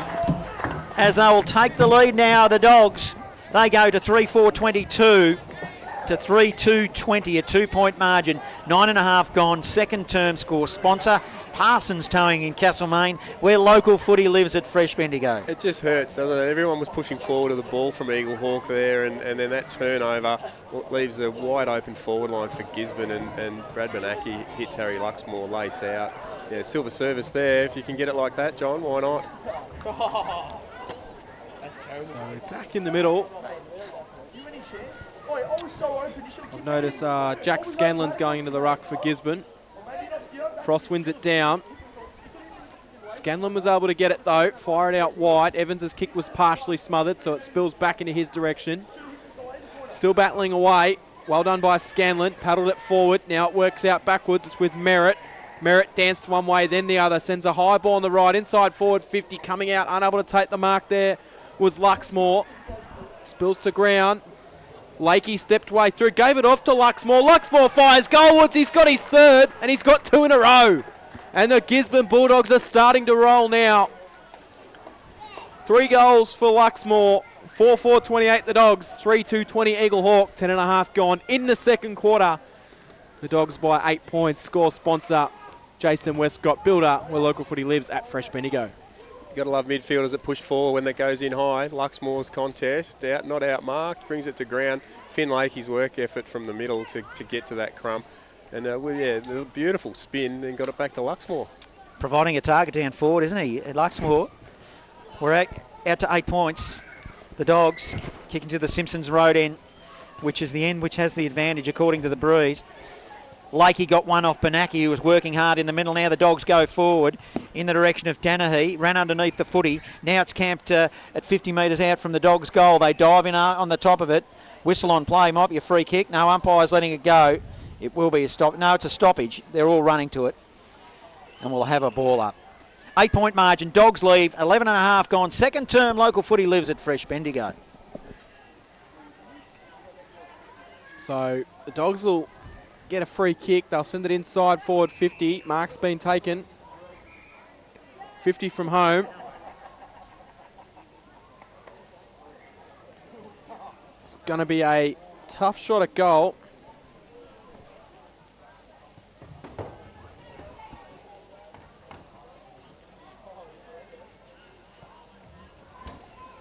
So they'll line up from 50. Tough shot though. And the kick will go through for a minor score for the Dogs. 4-5-29. Eaglehawk 3-2-20. 12 minutes gone in the second quarter. The Borough will bring the ball back into play. Langford now. Looks for O'Shannessy. Benaki did well, got his hand in it. Spilled there to Merritt. The old 1-2 running onto it was Benaki. He'll go goalward and put it through for another minor one. So they extend the lead to 10 points now, 30 playing 20, the Dogs. 12 and a half gone, second term, where local footy lives at Fresh Bendigo. Eaglehawk will look to bring the ball back into play. Langford again. Calling for something down the line, then sends it down the grandstand side wing. Hasn't been a lot of play down this grandstand side wing. Isley maybe could have marked it. It looked like he went more of a tap than a mark, and in the end it goes out of bounds for a boundary throw in. Right in front of our broadcast position. Eaglehawk have moved the magnets around a little bit. Going and winning the ball in the middle was Neves. Out of the ruck contest, spills to ground. Thompson gets it and sees it across the boundary line. It was Joel Mullen working hard in there for Eaglehawk. We'll get thrown back in again. Braden Blake going up against Jonty Neves. Neves in the long sleeve. Blake was able to claim it out of the ruck. Fire off a handball to the runner. That runner's Graham. Graham goes goalwards. And he has just missed again. There was celebrations again. Second time we've had a player celebrating a goal to that end of the ground. But it was a minor score for Sam Graham. He liked it off the boot though. 4-7-31. 11-point margin. Eaglehawk 3-2-20. Score sponsor Parsons Towing, Castlemaine. Clayton Holmes for the Borough plays on from fullback. Then he kicks it out of bounds on the full. Jeez, the wind got that and put it 3 rows back. So another opportunity here it'll be for the Dogs. It goes inside forward 50 again. Front and centre, 30 out from goal, hard up against the boundary line. They need to be careful. Hurry kick out of the pack. The Borough through Langford. They'll clear to the outer side wing. O'Shannessy receives. He's taken a chest mark. Then he got to Angove running shotgun beside him. Gives it to Angove. Angove now down the line looking for Richards playing up the field and takes a chest mark on the outer side. So Richards wheels and goes, then fires off the handball to Angove, who ran a long way to receive it. High ball. It's a 3-on-1 situation. Ball spills to the front, so there's that number. Evans gets it. High ball inside forward 50. Should work out for Eaglehawk, and it does. Mullins worked himself forward into a good position. He's taken the mark. 45 from home. About 5 to 10 metres in from the boundary. And, well, wouldn't this be a nice goal against the run of play for the last few minutes? In fact, there's a downfield free kick that's been paid in the goal square, I think. Bit of push and shove, and I think it's going to be a free kick in the goal square for Eaglehawk. No, it's going to go to Gisborne. Against Eaglehawk. Oh, that is a absolute coach killer. Against the breeze, you've got a player having a shot for goal. The downfield free kick. It looks like it's against... Send him off. Jonty Neves, I think it was. And it's been sent. Didn't see what happened off the ball, but... Yeah, Sam Graham was involved with that, but I didn't see it either. So Jonty Neves will be exiting the field and no one will be coming on to replace him. Was that yellow card, was it? Looks like it, yes. So 15 minutes of playing time with no replacement. I'm led to believe that's still how it plays. Lost their way a little bit, the Borough, haven't they, Don? Yeah, and it's a shame because like one quarter or half a quarter, and they look like they've lost their way. But they need to dig deep now, and they're one short. So Gisborne will work the ball out wide. If that short kick in, that's plenty of footy left to be losing your way now. A real disappointing result as they work it into the middle of the Dogs in the hands of Jared Lynch. Lynch will come wide. Dennehay lurks. He takes the mark. This is Jed. Jed will slow things up before chipping it back into the middle again. And they'll look to work it forward. This time it's in the hands of Jared Lynch. Lynch now, defensive zone. Handball was okay to Spear. He goes long now. It's a 50-metre ball. It'll go shallow inside forward 50. Rebounding into the hot spot now. Madden for the Borough. Dives in after the football. They drag it in. And umpire says no. Geez, there were some nervous moments then. That would have been a free kick in the AFL. And I know we're not playing AFL, but it was one of those ones where he dived on the footy, Madden. Grabbed out of the air by Blake. Hurried handball. Tries to release. A lot of players around this footy. 40 out from goal to the Simpsons Road end. Dogs in attack will have another ball up. It's a stoppage. It's a 11-point margin. Dogs lead. 17 gone second term. So, ball up. Braden Blake just got it upended then. He was nowhere near the ball. There's a little bit going on off the ball here as well. Starting to get a little bit of feeling in this game, Donny.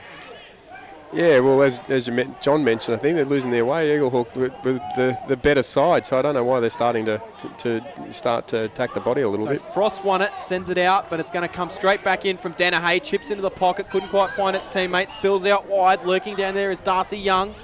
Kept alive, Eaglehawk happy just to bomb it out of there. Oh, sat underneath it was Roberts. Couldn't quite take the mark. It spills out. It's a high. Oh, Johnson, he's got the shot out, and he was dealt with after he received the kick. It's going to be a free kick for downfield, and now it's on in the forward pocket. Yeah, Corey Roberts was very late then. There's no need for that. It was quite a big bump, and it's going to be a free kick in the goal square. I was watching the fight, so I didn't quite see who the player was that received the ball at the top of the square. But Zach Danahay. It's Danahay that's going to receive the goal. It was a downfield free kick, and it's starting to... It's super undisciplined, isn't it? Eaglehawk starting to lose their way a little bit, and now they've also blown out a 17-point margin to the Dogs. 5-7-37, Eaglehawk 3-2-20. Danahay, the lucky recipient with that free kick. Score sponsor, Jason Westcott Builder, where local footy lives at Fresh Bendigo. Disappointing it is by the Dogs. Out at Tannery Lane, it's a 30-point margin. The Storm over Kangaroo Flat. We're out to 17 here, the Dogs. Up they go in the ruck. Blake just held his ground and the ball fell in his arms and he pushed it forward. A rolling pack. In fact, it might be a free kick here going the way of the Borough. It is. Cadillo, incorrect disposal. Bolger with Bolger now goes to right half forward. Might be a mark paid to Frost or it's interference. Doesn't matter, he's got the footy. Left half forward to the city end. Frost now, the big ruckman. He's having a super season. He's got an awkward looking kicking style, but that was at the ankles there of Darcy Richards, inside forward 50. Picked up now for the Dogs through Brereton. He goes wide and long down the wing, and a mark is contested. It's been taken, and Brereton's got the footy. So it's actually an Eaglehawk mark on that far wing. Oh, sorry, I thought it was the Dogs there. Put you on a bum steer there, Cam. It was O'Shaughnessy. Yeah. Chipped it short. Handball came. Now the run inside forward 50 for the Dogs. Frost couldn't quite bring it down. Spills. In fact, it's going to be a mark paid to the player in front. I thought Frost had hands all over that, but maybe not. Isley's going to be the recipient, and he'll line them up for a huge goal against the run of play to try and get Eaglehawk back on their way a bit here. 35 out directly in front. Come back to that asterisk. I think you might have something there, because if that had have been, that would have actually changed the flow of the game. And here's another important moment now. I'm all over it like Cam on a cupcake. He gets this one, and it's getting back a bit closer again, and let's hope they can straighten up, and unfortunately he's missed. So Isley comes in and misses, as called by Don Moran. It's 3-3-21, Gisborne 5-7-37, and Eaglehawk desperate for the next one you feel in this contest. Score sponsor, Bendigo City Framers. Well, they really need it to settle up and give themselves a belief that they can run this game out. Normington plays on from fullback for the Dogs. Then he sends it to the outer side wing. Hurried kick out of the pack by Lakey of the Dogs. Sends it to half forward. Oh, they're out here again now. It's one bounce. It'll be Thomas now with the footy. Goes goalward and slams it through. Zach Danahay is the goal kicker, John. Oh, he handed it off to Danahay. He sure did. So Zach Danahay, that's what happens when you blink for 1 second and when they're moving it so quickly. But Zach Danahay, he's kicked two, but that was a bit of unselfish play, wasn't it? Correct. To give it over. So 6-7-43 Gisborne, 3-3-21 Eaglehawk, 21 and a half gone. Second term, score sponsor Parsons Towing in Castlemaine, where local footy lives at Fresh Bendigo. Goal missed. Town end, straight back down, contest on the wing, and then another one at half forward, and Gisborne kick a goal from that. Frost won it down in the ruck to Evans, who was tackled straight away by Benaki. It's been a fascinating contest, Benaki and Evans going at it. Neither have had a stack load of the footy, but they've been working exceptionally hard for both their sides. Gisborne get it, Blake been absolutely magnificent. Fires it out wide. Coming through is Merritt. Now the Dogs can work it down the line. Ball spills at the back of the pack. Eaglehawk will have numbers, but they're under all sorts of pressure. Coming through, taking possession for the Dogs will be Scanlon. They get a handball, then they send it inside forward 50. Mark's been taken. 35 out. Not too much of an angle to deal with here for Jackson Cadillo. And he will line them up. He'll have to kick this one all of 50 metres. And slightly in line with that right-hand goal post. Just looking at the Australian flag here on the flagpole. It's gone limp. It's gone limp. So Cadillo, in he comes. Loads it up. It's a little bit of an ugly looking kick, but it goes through for a goal. And Gisborne are starting to put their authority on this one here. 7-7-49. They have broken out to a nice lead. Eaglehawk 3-3-21 as we approach half-time here. And I just think Eaglehawk are hanging out for that half-time break here. Local footy lives at Fresh Bendigo. Score sponsor, JB Re-Stumping. Yeah, we're trying to determine what the breeze may offer the team kicking with it. And we may mention a 3 because Eaglehawk kicked 3. Well, now Gisborne have kicked 6. And we've still got probably 5 or 6 minutes to play. That error through Jonty Neves, they haven't kicked a goal since then, No, have they? no. When you're standing at the top of the goal square and just casually as you like, thought he was shelling peas, and well, he obviously wasn't. As advantage is played in the middle here, it's Frost who goes looking for Darcy Richards, but taking a nice mark as Brereton has been good for the Dogs, puts it beyond 50. They're just dominating this game now, the Dogs. They've got on their terms now, haven't they? Into the middle. Bounces, Spear getting involved, dishes off a handball. Oh, got one too high. Probably did a little bit too much, Young, but he got rewarded with a free kick. He's only a little fella. Young for the Dogs. Short pass forward. He's got a lead on. It's a nice mark taken by Thomas, who presented nicely. Takes the mark on half forward. He's got a call and he's honoured it in the pocket. He's had a teammate standing. It might be, I reckon, Lord that's taken a chest mark, and he'll line them up at goal on a pretty tight angle. I'm going with Lord, Cam. Thanks for the help. Yeah, it is. Number 14. He's got the light blue boots on. Macklin Lord. In he comes. It's a left footer. It won't make the distance. They'll set themselves. A mark's been taken 3 deep by the Dogs. It was taken nicely by Scanlon, and then he's caught the two Blues napping. He just stepped around the corner and popped it through. So 2 mistakes there defensively, Don. Too easy, wasn't it? We know he can fly, Jack, and he just stood in the one spot and read the ball beautifully. It fell into his hands. That's his first of the afternoon. They go to 8-7-55 to 3-3-21. The Borough 25 gone. Second term score sponsor, Jason Westcott, builder. Local footy lives at Fresh Bendigo. 7-goal breeze. 7-goal breeze. But they didn't make him even work, though, did he? They just watched him as he went round the corner. I mean, unless his name was Jonty Neves, he was always going to kick a goal, wasn't he? You've been a bit harsh, but yes. That was a bit of a clip, wasn't it? Yes. He's got 4 goals now since Jonty Neves been off the ground too, so he was having a pretty good game up until that stage as well. So Eaglehawk win it forward, but Dennehy comes off the half back, fides off a handball to a teammate. Now they'll send it forward. The Dogs going in the direction. It just snuck in. It's got to be as close as they come. Of Luxmore, who was appealing for the out of bounds on the full call, but as heard by Donny, it just stuck into play.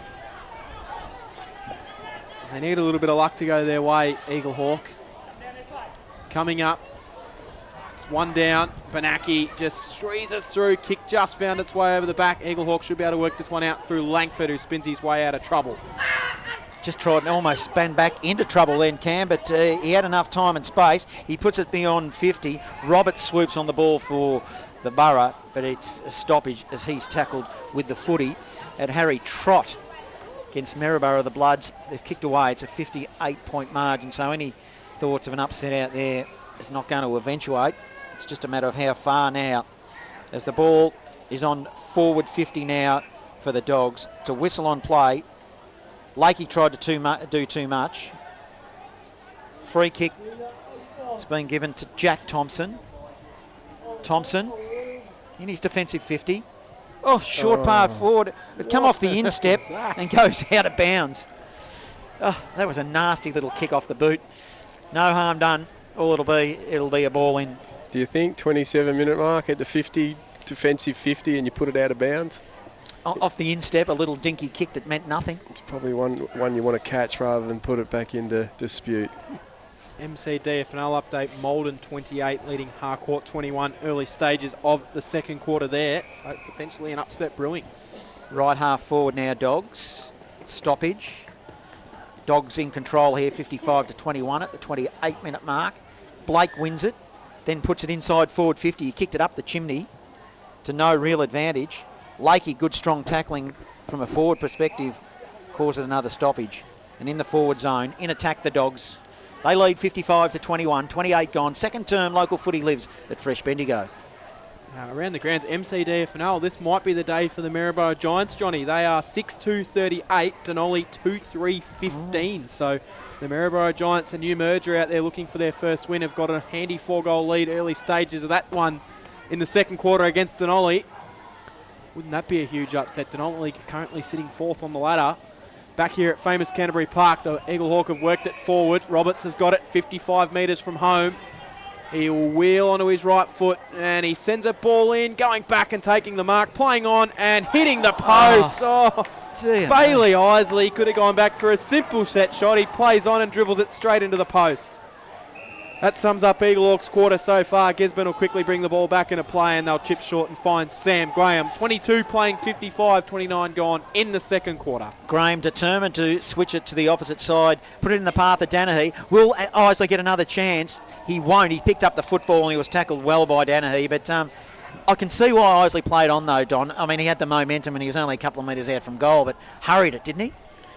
But you've got to know where the game's at. It's 29-minute mark. Take your shot. If you kick it behind, you kick it behind. But, you know, what was his advantage of playing on and kicking that? Seriously. Good point. Good point. So they've just handed the ball back to Gisborne. I got nothing, Don. Out of that congestion, there was a kick out of bounds on the full. So Gisborne free kick, but it will not matter as the siren sounds to end the half. And it was a rampaging Dogs in that second quarter. They booted 7 goals with the breeze to lead at 8-7-55, Eaglehawk 3-4-22. That is halftime score here. Score sponsor is JB Re-Stumping, where local footy lives at Fresh Bendigo. Storm out at Tannery Lane lead comfortably by 30 points, 9-4-58 to 4-4-28.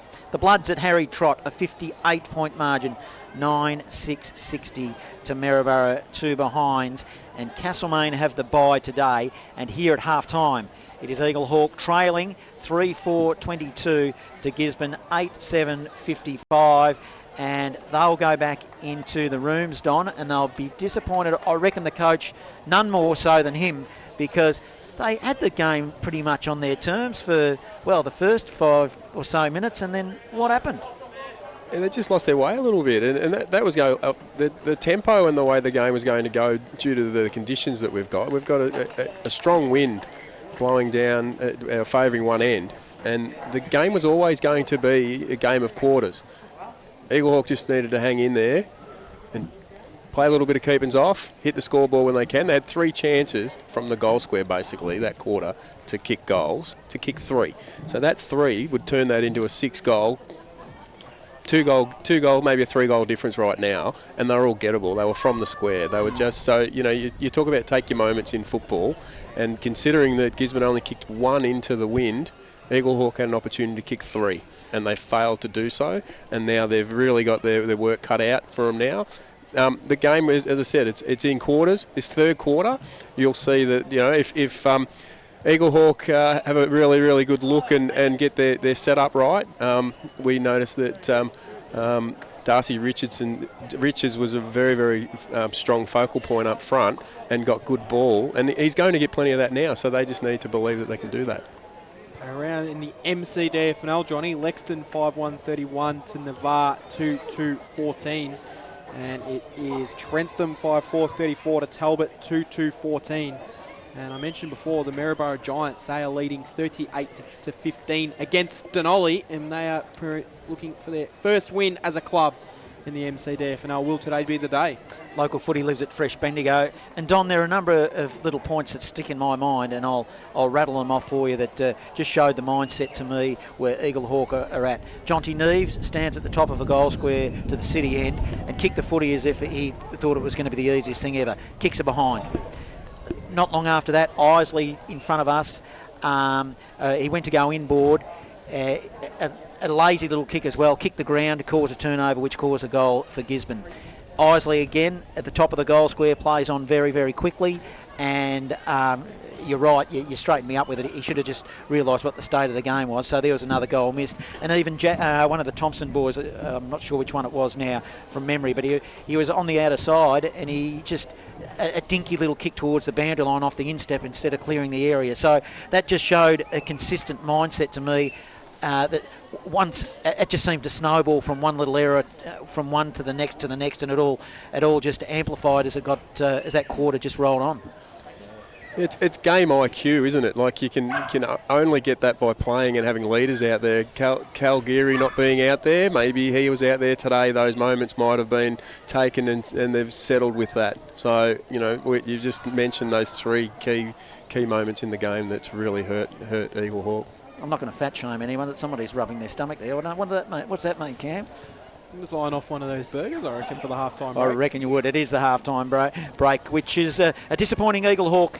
They trail. They're 3-4-22 to Gisborne 8-7-55. In other games, halftime or thereabouts in the Bendigo Football Netball League, the Storm lead. This app, it's had it at 30 points for a while, but last score was 58 playing 28, Kangaroo Flat trailing that, and the same goes with South Bendigo and Maryborough. It's 60 playing 2, Maryborough yet to score a major in that game, and Castlemaine have the bye. And this game, can Eaglehawk get it back on their terms? They will be kicking against they'll have the breeze in this quarter, so they need to make the most of it. At the moment, they trail by just over 5 goals. It's Gisborne 8-7-55, Eaglehawk 3-4-22, where local footy lives at Fresh Bendigo. It's everybody's favourite time of the week. It's the Bendigo Football Netball League, Round 5, Top 5. And at number 1, it's Jack Lefroy from Kangaroo Flat. A great snap out of the pack and a smart finish.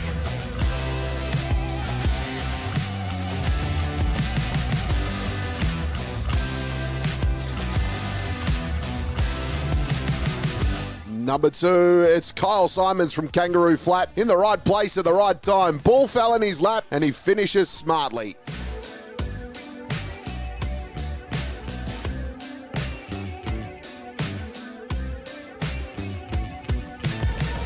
Number 3, it's Ryan Burke from Gisborne here. Collects the ball, then goes around the body, but got poleaxed. But lucky it went through for a goal.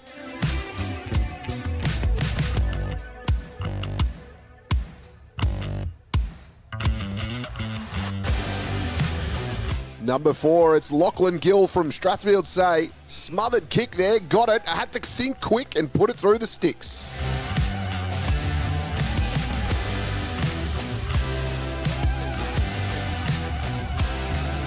Number 5, it's Riley Wilson from Strathfield Say. Collected it, turned, and then he just put an absolute mongrel towards goals, scoring that one.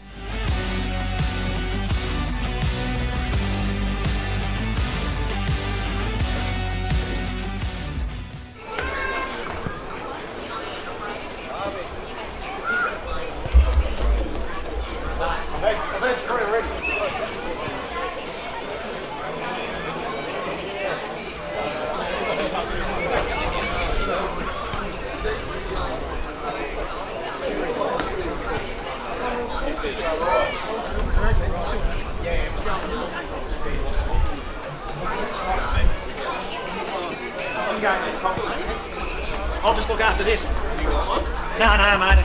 I'm excited.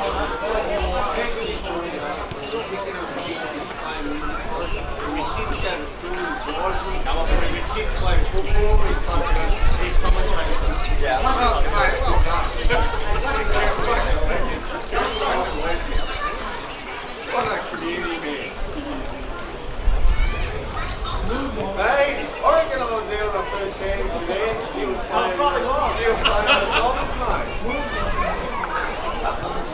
signing autographs again, Johnny?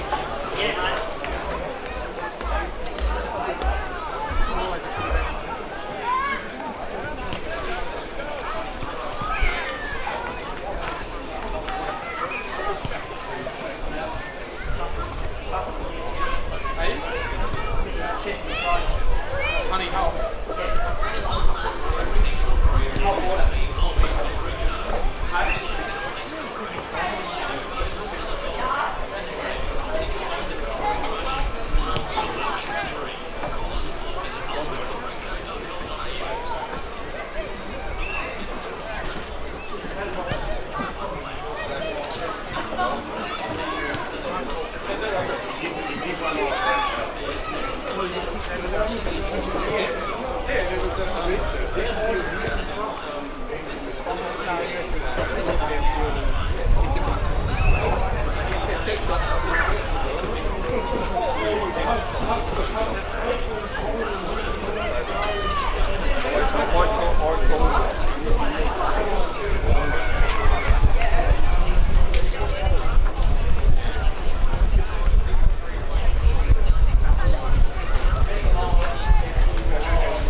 Trail 3-4-22 to Gisborne 8-7-55. John Hunter, Cam Power and Don Moran bringing you all the action here in the first week of a split round in round number 6 where local footy lives at Fresh Bendigo. In other games, Castlemaine haven't got one, they've got the bye. Golden Square and Sandhurst play next week in the second half of this round in the Ron Best Memorial Cup, and we will be at that game. But the here and now, the game's going on today. The last score we haven't been updated for a little while, but it was a 58-point margin to the Bloods out at Harry Trott Oval against Maryborough. Kangaroo Flat trailed by 30 points against the Storm out at Tannery Lane, where it's 9-4-58 to 4-4-28. And here at Gisborne, they are leading at famous Canterbury Park 8-7-55 to 3-4-22, where local footy lives at Fresh Bendigo. Half time at Elmore 6-3, trail Huntley 6-5, so a 2-point margin there. And also a report from Richard Jones that at half time it's now South 11-10 to 3 behinds, with Strubens has 4 goals to his name. Here it's 55 playing 22. Gisborne lead for the second half where local footy lives at Fresh Bendigo. Here's the powerhouse, Cam Power. Second half underway. Frost might have got first hands to it. Ball at the bottom of the pack. No one able to wanting to take any clean possession. Eventually it's ripped up by by Thompson. Thompson will get it and send it high inside forward 50. It spills and goes down there lurking. He's gone forward for Eaglehawk. And Gisborne will clear the ball out of defence. They'll work it up towards the centre wing on the scoreboard side.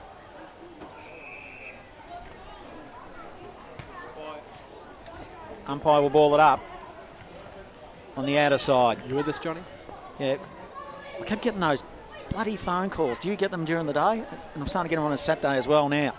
We all know the ones we're talking about. As it's a bit of a lulling play clearly. As it'll be another stoppage on the outer side. Umpire circling.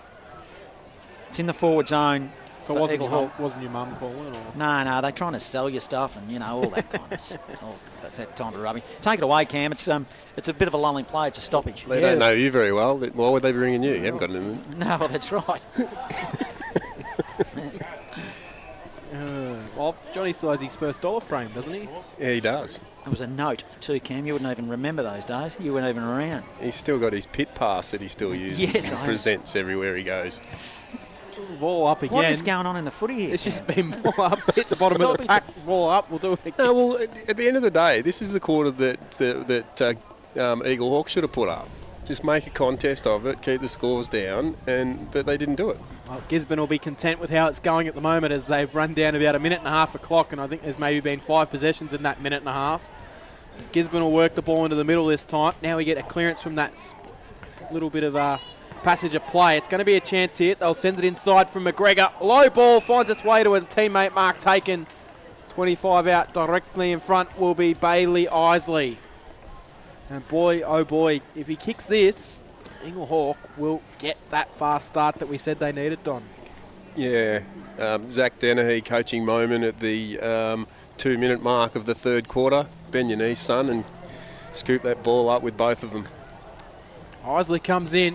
on the right, sends it goalwards. He's had a day, hasn't he? Isley in front of the sticks. Well, he's missed one from in the goal square, and now he's put one out of bounds on the full. So that is a I haven't got a column from out in the full. You got one real of those? disappointing result.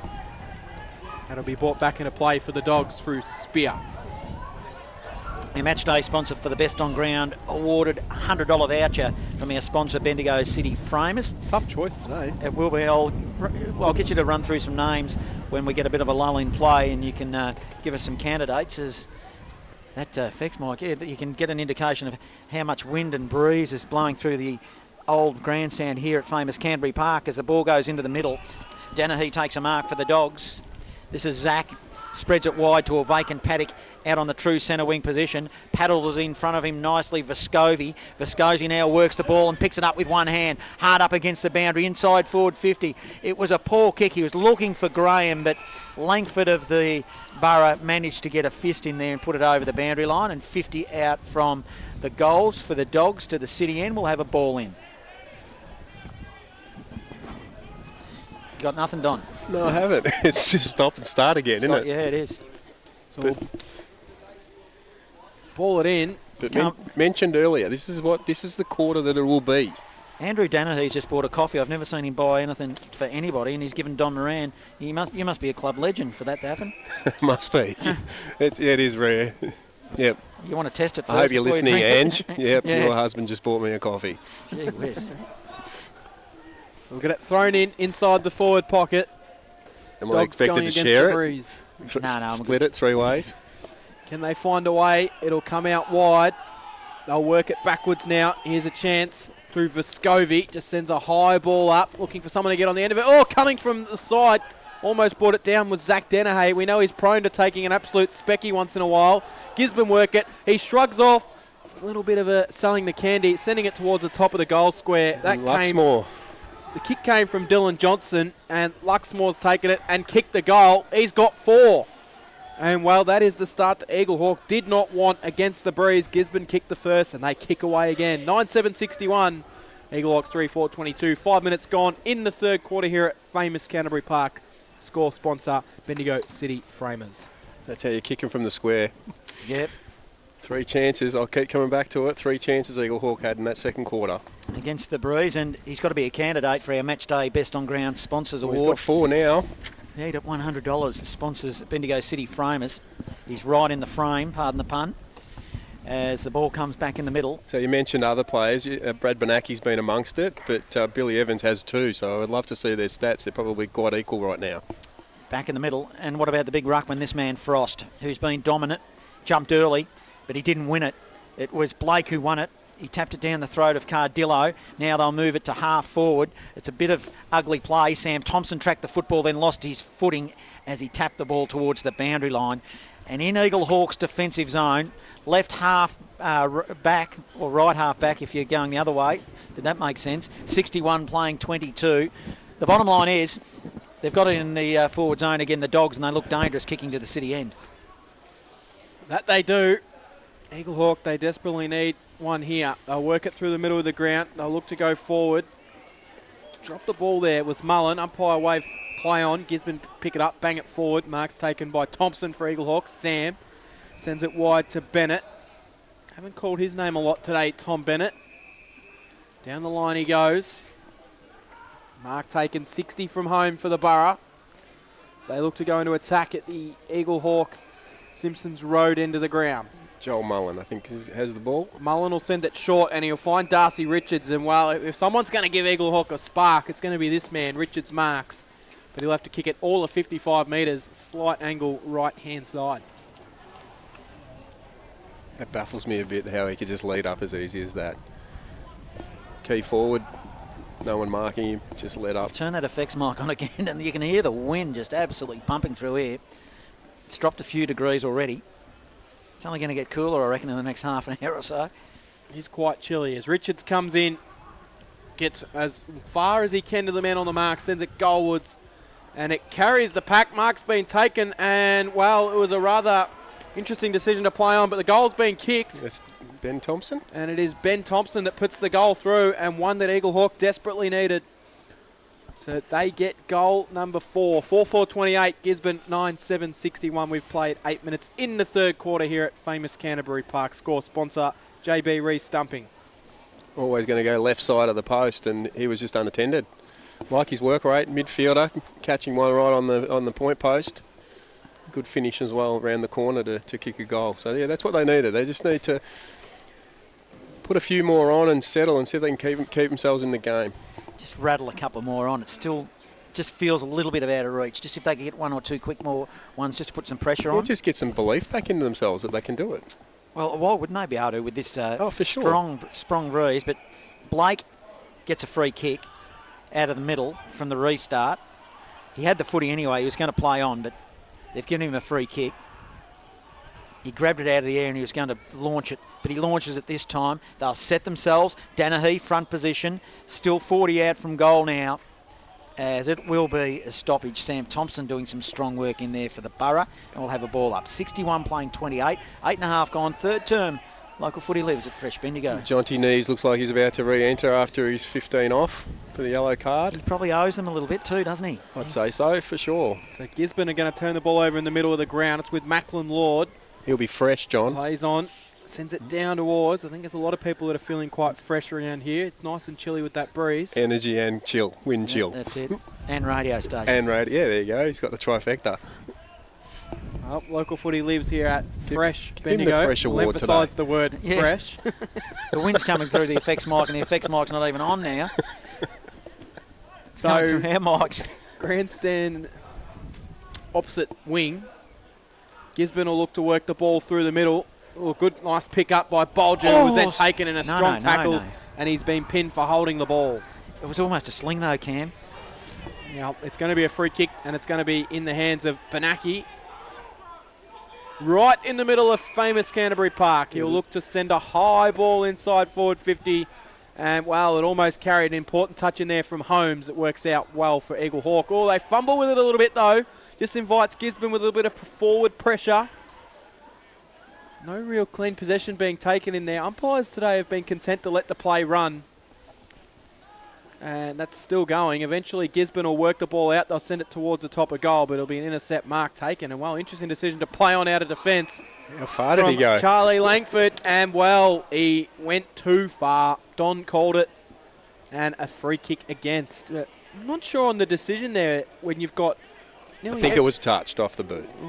It had to be. If it wasn't, you're not going to play on Or when everyone's in that. He got confused that he was taking the kick in, but there was no behind kick. Well, if it wasn't touched, I tell you what, you wouldn't play on and run straight back into the pack like that, would you? When everyone's forward of the footy.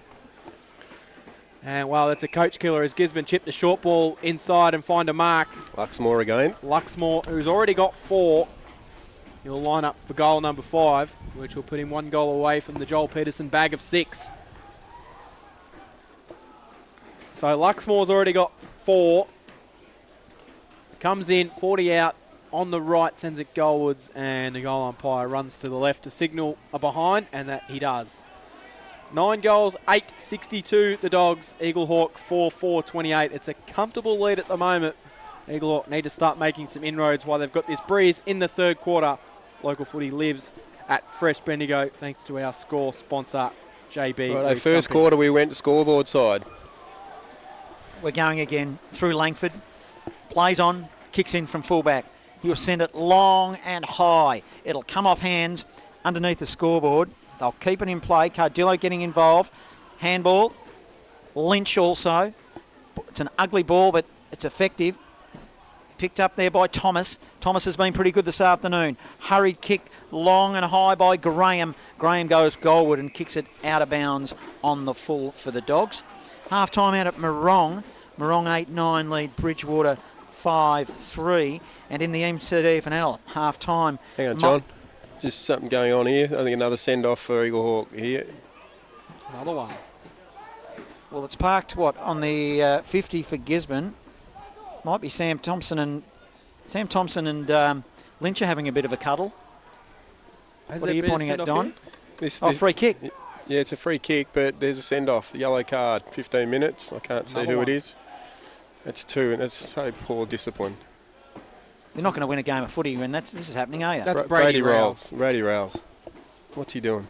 It was off the footy too. Did you see what happened? Is this Luxmore with a free kick again in the forward pocket? It's Gisborne's free kick. They've got a free kick downfield, 15 around from goal, right underneath the fake bird tree. So Sam Graham kicked the ball into the forward line. It went out of bounds for a boundary throw in, and then all play was focused around that, and then something went down at the 50 where the ball came from. Harry Luxmore has got the footy. He's having a day, isn't he? Well, he's got his chance to kick his 5th. He's going to go round the corner. He's standing on the boundary line, so he's going to run inboard.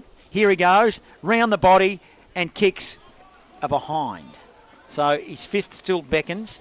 He's still in the frame for that award. The Bendigo City Framers, they sponsor the $100 voucher. 63 playing 28. Eaglehawk trail midway through this 3rd term. Local footy lives at Fresh Bendigo. Eaglehawk player there played on out of the goal square and Langford. slipped over. That how far was has he Langford. gone? And then he's almost gone over again. They're playing into all sorts of trouble here. Langford was able to get himself out of trouble. Sent it wide towards O'Shannessy. Couldn't quite find him. Gisborne will work it. Benaki ducked the tackle. Umpire said you got caught high. And a few Bronx cheers from the crowd as Benaki will receive the free kick. Right on the paint of 50. Doesn't want to go back for the set shot. Sends it towards the hot spot. Can he get someone to fly? Eaglehawk will punch towards goal. Luxmore's got it. Fed off a handball. They'll run into an open goal and slot it through is Darcy Young. As easy as you like. Darcy Young puts one in from the goal square. And well, Don, I heard you say before that's how you kick him from the goal square, and that's exactly how it went down. 10-9-69 the Dogs. They are just increasing this lead. Eaglehawk 4-4-28, 14 minutes gone in the 3rd quarter. And a score assist to Luxmore. Bendigo City Framers, where local footy lives at Fresh Bendigo. He's having a day. He is. Considering how windy it is, he's a tall forward, and he's obviously been a bit of a focal point up forward, and he's kicked 4-2 now, so... I've gone from tipping an upset now to this could blow out with Gisborne having the... Who did you go for? I went for Eaglehawk. How's that going? Well, it was that pivotal moment we talked about, Don. It's not going well because Gisborne have got the breeze in the last quarter, so this could blow out now, particularly with their lack of discipline. Who was it that got sent off for that second yard? Brady Rouse. And he won't re-enter till the 28-minute mark. No, he won't. And now it's half-time at Molden. Molden 6-5-41. Trail Harcourt 9-8-62. Scores coming from Chris Bagley. Also Norm Jenkins, plus you've got him coming in as well, Cameron. So the MC at FNL alive and well out at Molden as the ball's in the middle. The man that just kicked the previous goal, Young, gets his hands on the footy. They're sharing it around nicely again.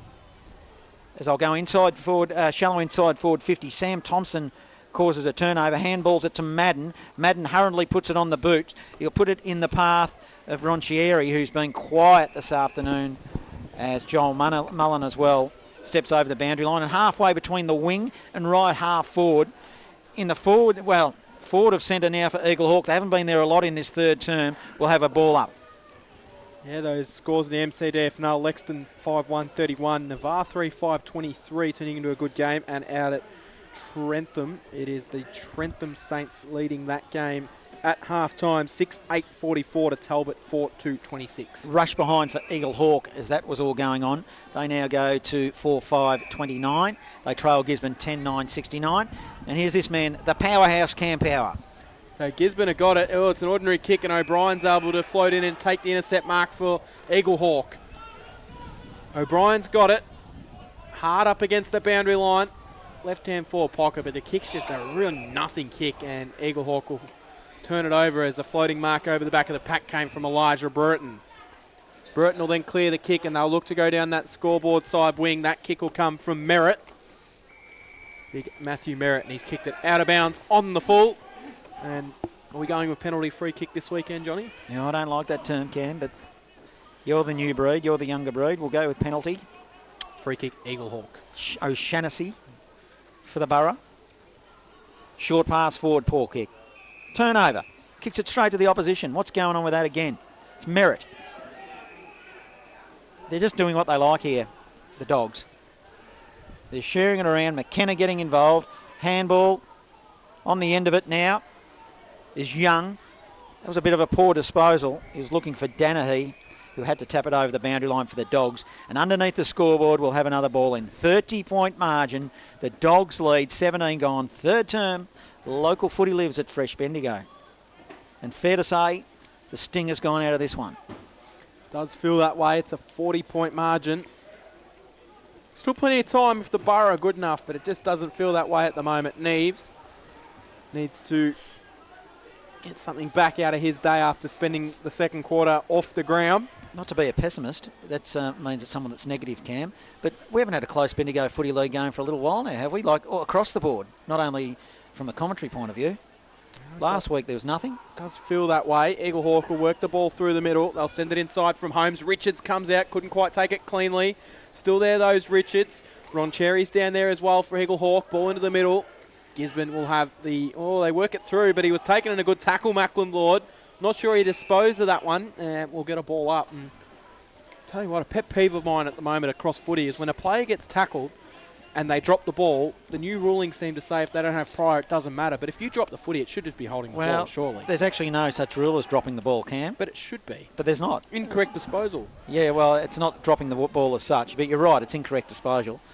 And it just annoys me. It happened a lot in the AFL lately, and I've noticed it creeping into the Bendigo League too. As we're in the forward zone now for Eaglehawk. Well, there's another one. Ron just, Cherry went back into the contest and dropped the ball. Just as you were discussing that, we witnessed it happen 2 times in a row within a second. Do you know the most exciting thing that's happened in this half of football? Andrew Worm Danahy bought a cup of coffee. And if you knew Worm, for those Cassimone people, he wouldn't shout if a shark bit him, I tell you. As the ball is thrown in the forward zone for Eaglehawk, it's just the Dogs emerging with a footy is Lynch. Is he going to be pinged? Ran straight into trouble. Yeah. Now, he did have prior. He did take him on a little bit, didn't he? Just Mullen did noting well. that I'm just looking for Braden Frost because Neves has gone into the ruck and I can't see. He's not on the ground. So, yeah, I don't know where he is. Well, Isley comes on as well. I can't see him on the bench unless he's sitting actually in the dugout. Joel Mullen has the footy for the Borough. Kicking to the Simpsons Road. And distance won't be a problem. Accuracy is not. And gets a... Well, if you said they needed that goal, it would be an understatement. It's 5-5-35 to 10-9-69. 20 minutes have ticked over in this third term. Score sponsor Parsons Towing in Castlemaine, where local footy lives at Fresh Bendigo. You'd just like to see Eaglehawk put a few more on now. You've mentioned about having had a close game. Even if we put another 2 or 3 on. Here we go. Frost is about to come back on the ground. Well, he's about to re-emerge and his side needs him if there's any chance of bringing this one back. 20 minutes gone in the third. One down give forward. us a contest. Yeah. Bennett's worked the kick forward for Eaglehawk. Going through will be Benaki. He couldn't quite take clean possession, but he did well in the second effort. Feeds it back to Spear. Spear then chips into the middle of the ground. Oh, sat his teammate under it, and he did a great effort. That was Cadillo, who is going to get paid the mark or the free kick. Take your pick. Quickly fires off the handball to the runner. Spear straight through the middle of the ground, and look at that. All on his own inside forward 50 is Braden Blake. How that big fella can get himself that loose is a mystery.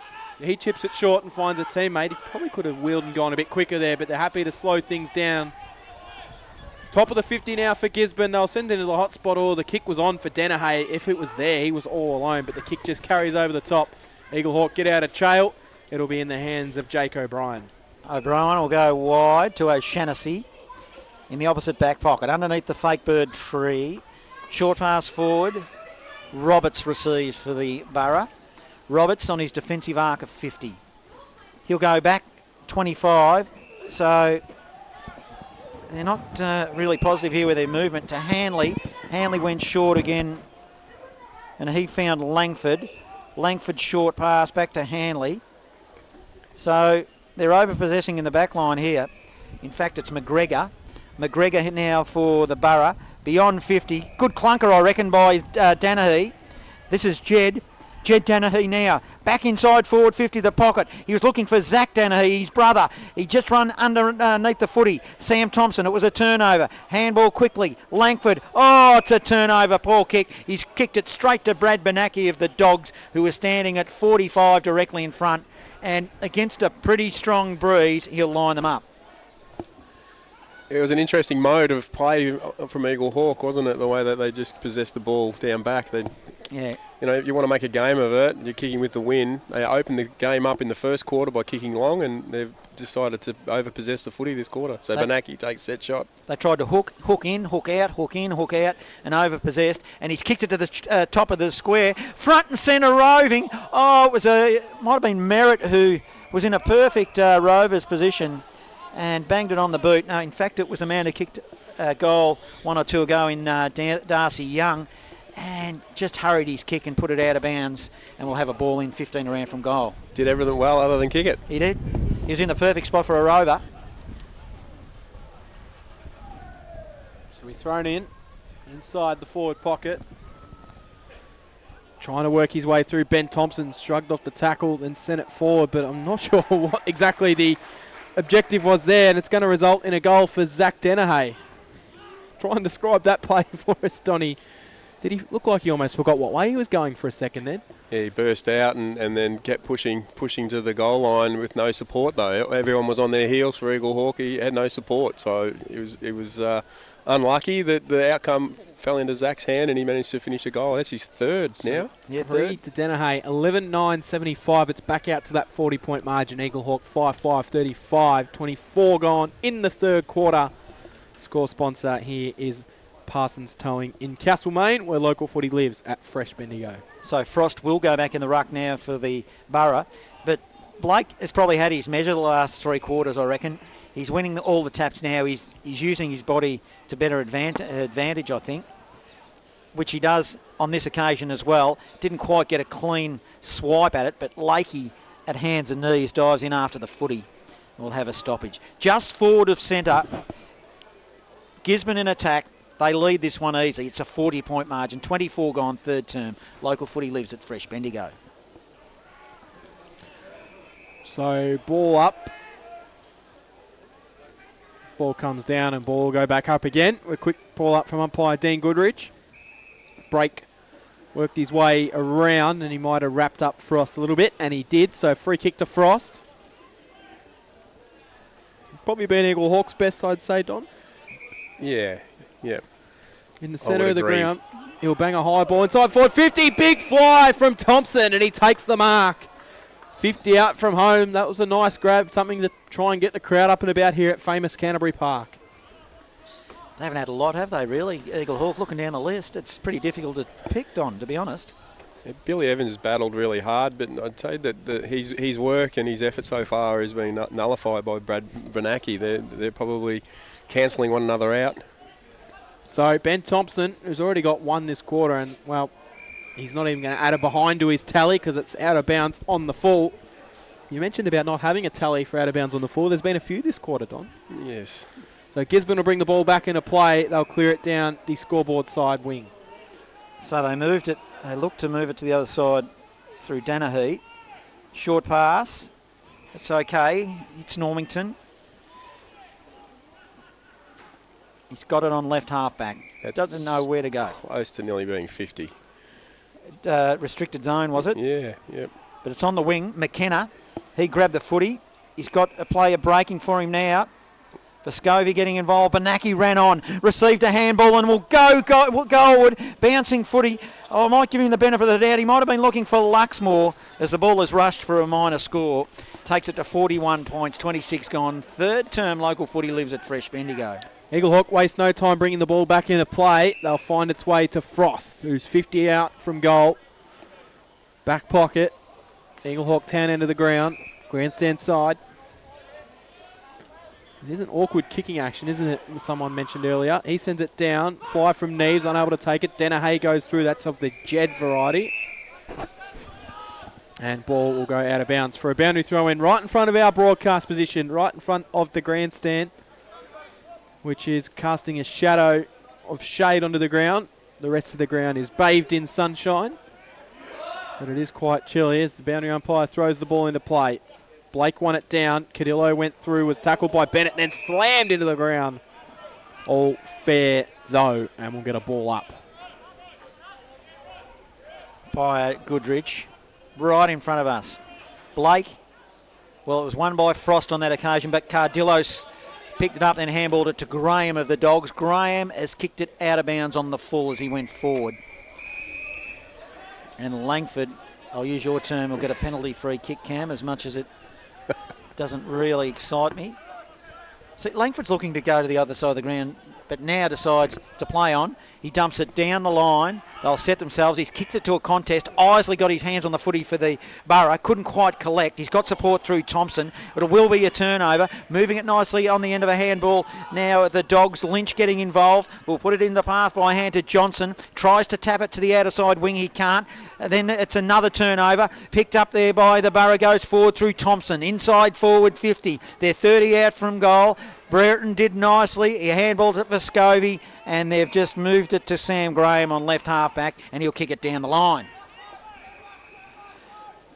Well, you're sleeping over there, Cam, are you? As the ball goes inside forward 50. I went for the old sneaky change, and he was on Tinder or something. I don't know what he was doing, Don. I think he's trying to stay warm. Was he? Yeah. Well, that'll be one way to do it. Trying to get some MCD FNL scores come through, because it might be the day of the Giants, John. The day of the Giants. They are looking likely for a win. I'll touch on that game in a moment. The Maryborough Giants, of course. Up they go in the ruck. Blake wins it again. They're on 50. Benaki picks it up there. He'll go on the outside of the boot. He'll kick it to a dangerous spot, 20 metres out from goal. Benaki ran on. He's going to pick it up. Can he make space? He does. They should have, well, I won't say kill him, but they should have killed that footy. Don Moran, I'll give you the score first. Again, give us the summary of what happened then. It's 12-10-82 to 5-5-35, 29 gone. Score sponsor Parsons Towing in Castlemaine. Local footy lives at Fresh Bendigo. Don't know where to start. Power running, Hunt the ball. He kicked the ball in, crumbed his own ball, broke 2 tackles, kicked it from the goal line. That was a pretty good synopsis. So he's kicked it in from the 40-metre mark in the pocket, and he's followed his own footy up. Yeah.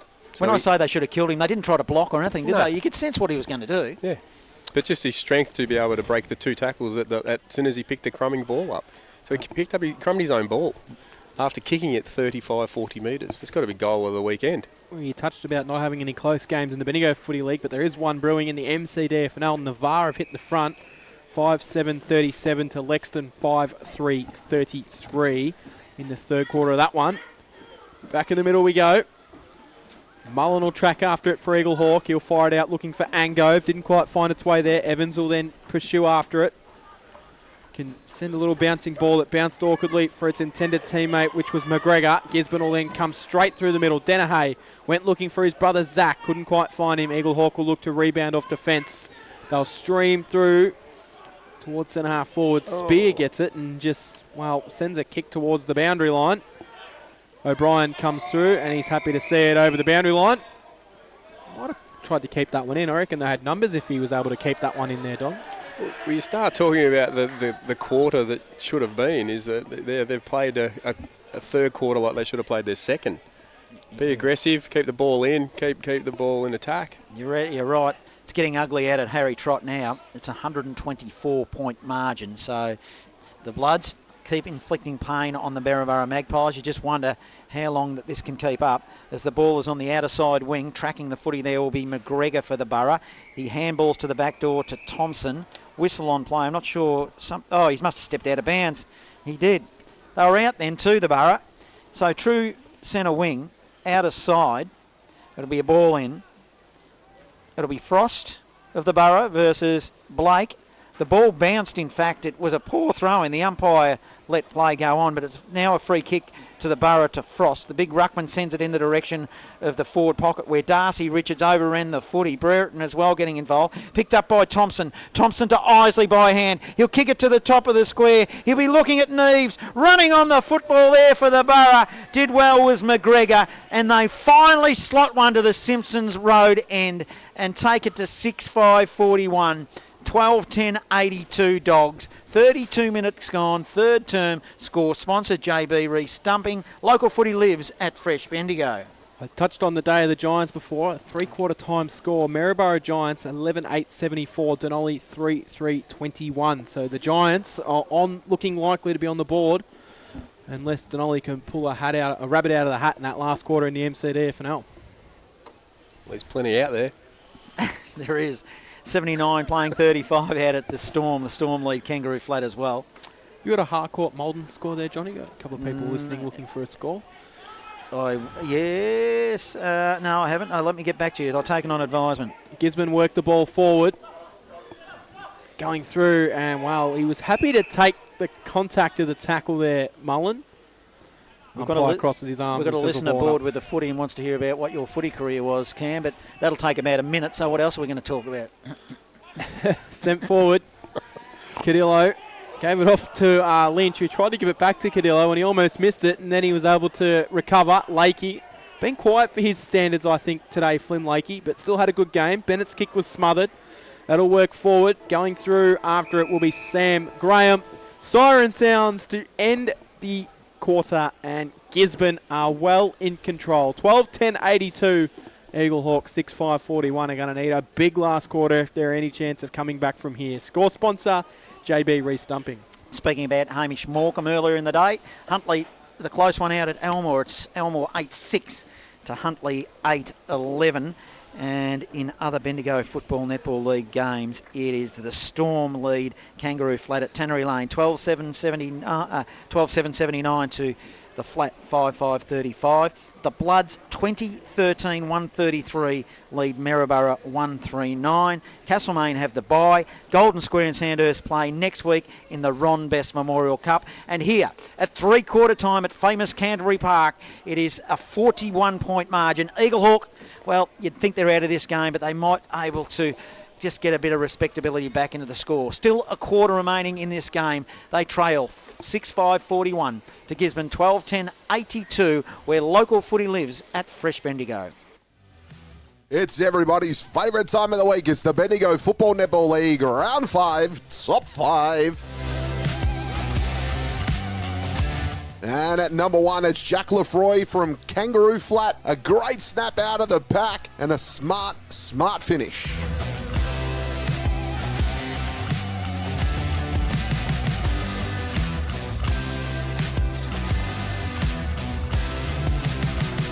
Number 2, it's Kyle Simons from Kangaroo Flat. In the right place at the right time. Ball fell in his lap and he finishes smartly.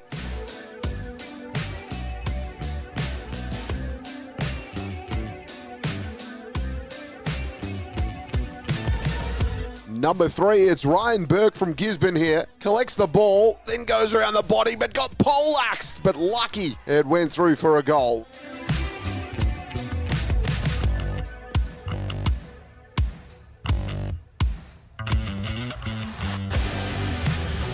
Number 4, it's Lachlan Gill from Strathfield Say. Smothered kick there, got it, had to think quick and put it through the sticks.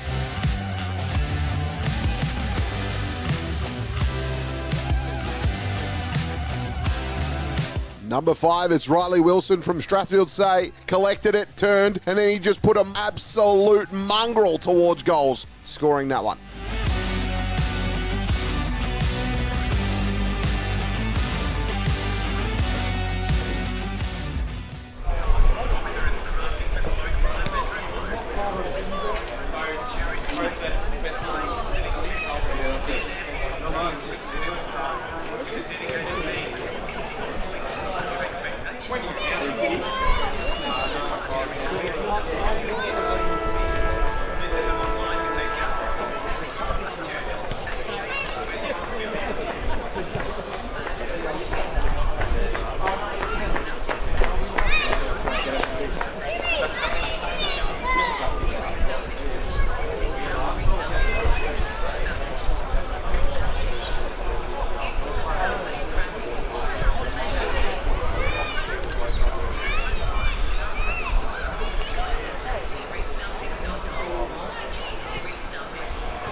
The powerhouse Cam Power and Don Moran bringing you all the action. Out at Tannery Lane, it is the Storm 12.779, Kangaroo Flat 5.535, South Bendigo at Harry Trott 21.14, 140 against Maryborough 1.511, and here a 41-point margin. It's Eaglehawk trailing.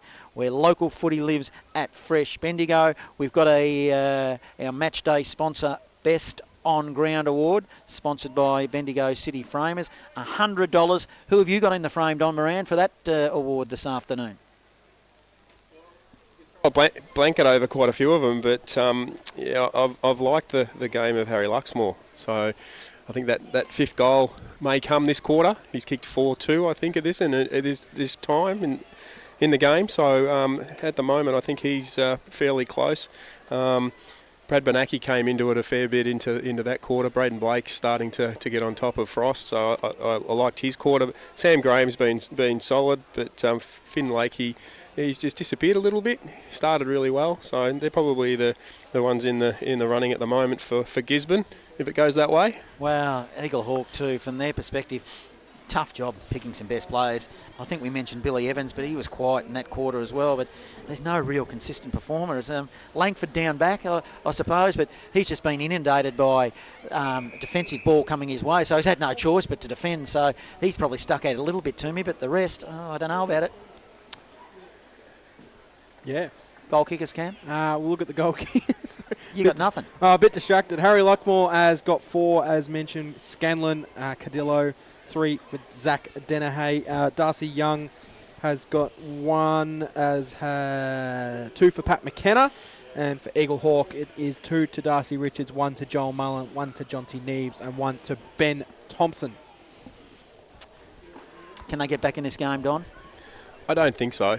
They played that quarter with we love talking about advantage that a win gives you in a quarter, but their first quarter they took advantage of it, Eaglehawk, and the second quarter Gisborne took advantage of the win, but that quarter then Eaglehawk just didn't quite capitalise and get on top, and being a man down, Neves was been off, and then Brady Rouse, so 41-point margin here in favour of the Dogs to get the final quarter underway. Here's John Hunter. Mullen won it out of the middle from the ball up for Eaglehawk. Have they got a chance here? They're still at half forward. Ball is tumbled towards the boundary line, and it is a sloppy bit of play. And umpire, well, he let it go on, so it's a hurried kick by Evans out of the pack. Inside forward 50, shallow, running with the flight of the ball. Isley did well and took a finger tipper, probably too far out to score. Thanks to Richard Jones out at Harry Trott. South 21-14, 140 to Maryborough 1-5-11 as Isley kicked it long into the goal square and Blake took a good defensive mark for Gisborne. So Strubens has 7 for the Bloods, and Maryborough's only goal came 19 minutes into the third with a running shot to Josh Britton. So a bit of a sad state of affairs again for the Maryborough Magpies. Well, you did mention how long will it go on.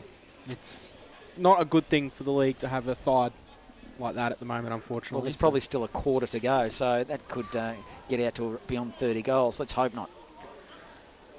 And Gisborne, they'll look to go forward. Lakey got it off to Benacki. Benacki sends it down the line in the directions of McKenna. McKenna worked his opponent under the ball illegally, so free kick will go the way of Eaglehawk. They'll chip the ball into the middle where they'll find Ben Thompson.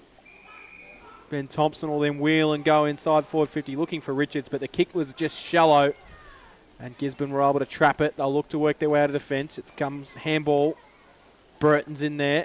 Elijah Burton. Turnover, though. Eaglehawk will get it. They'll wheel it towards Thompson.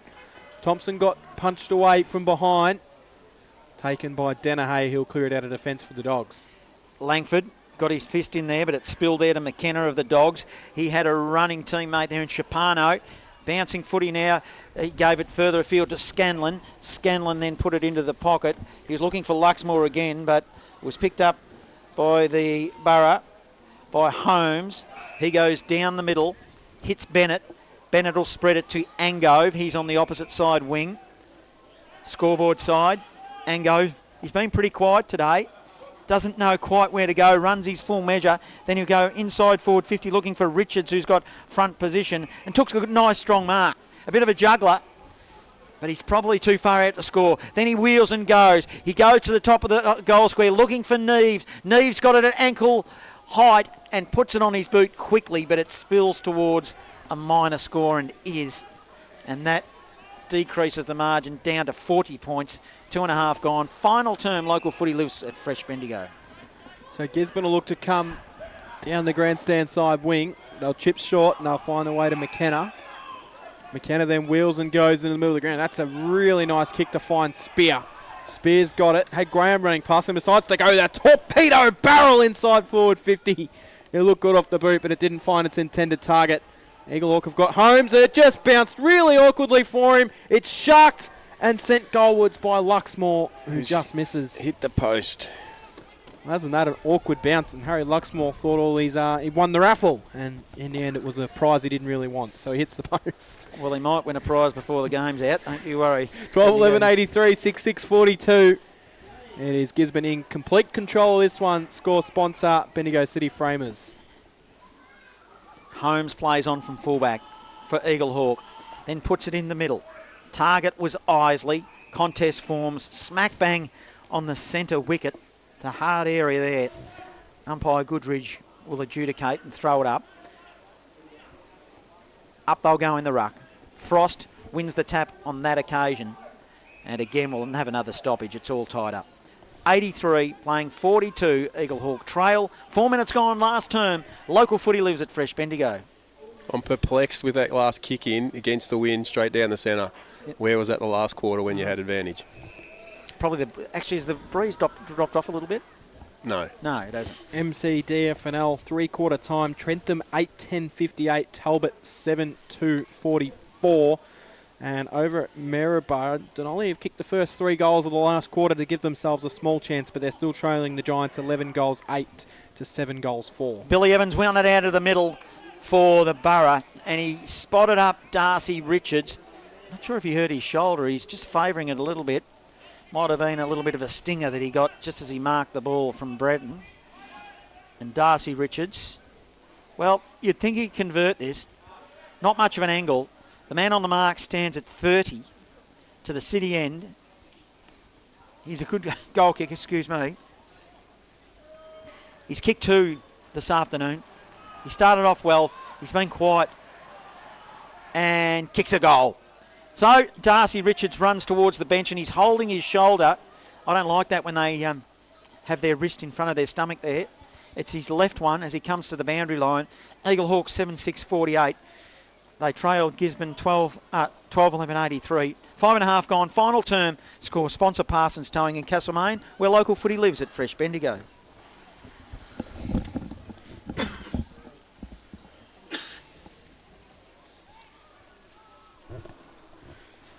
So we'll go back into the middle.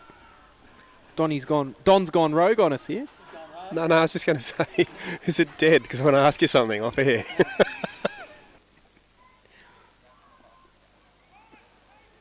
So Gisborne will have the ball in the middle of the ground. It's a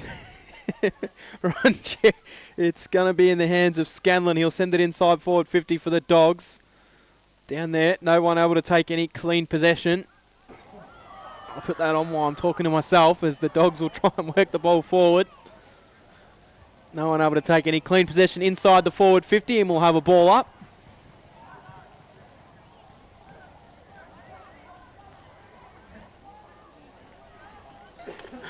Sorry about that, Cam.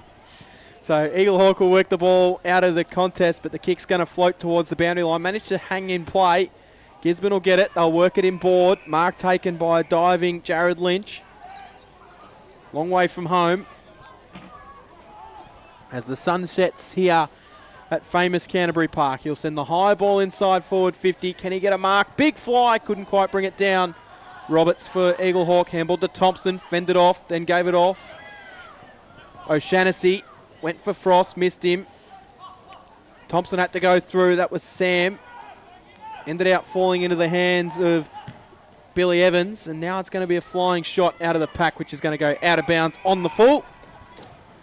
And it will be a free kick, which will go the way of the Borough. 48 playing 83.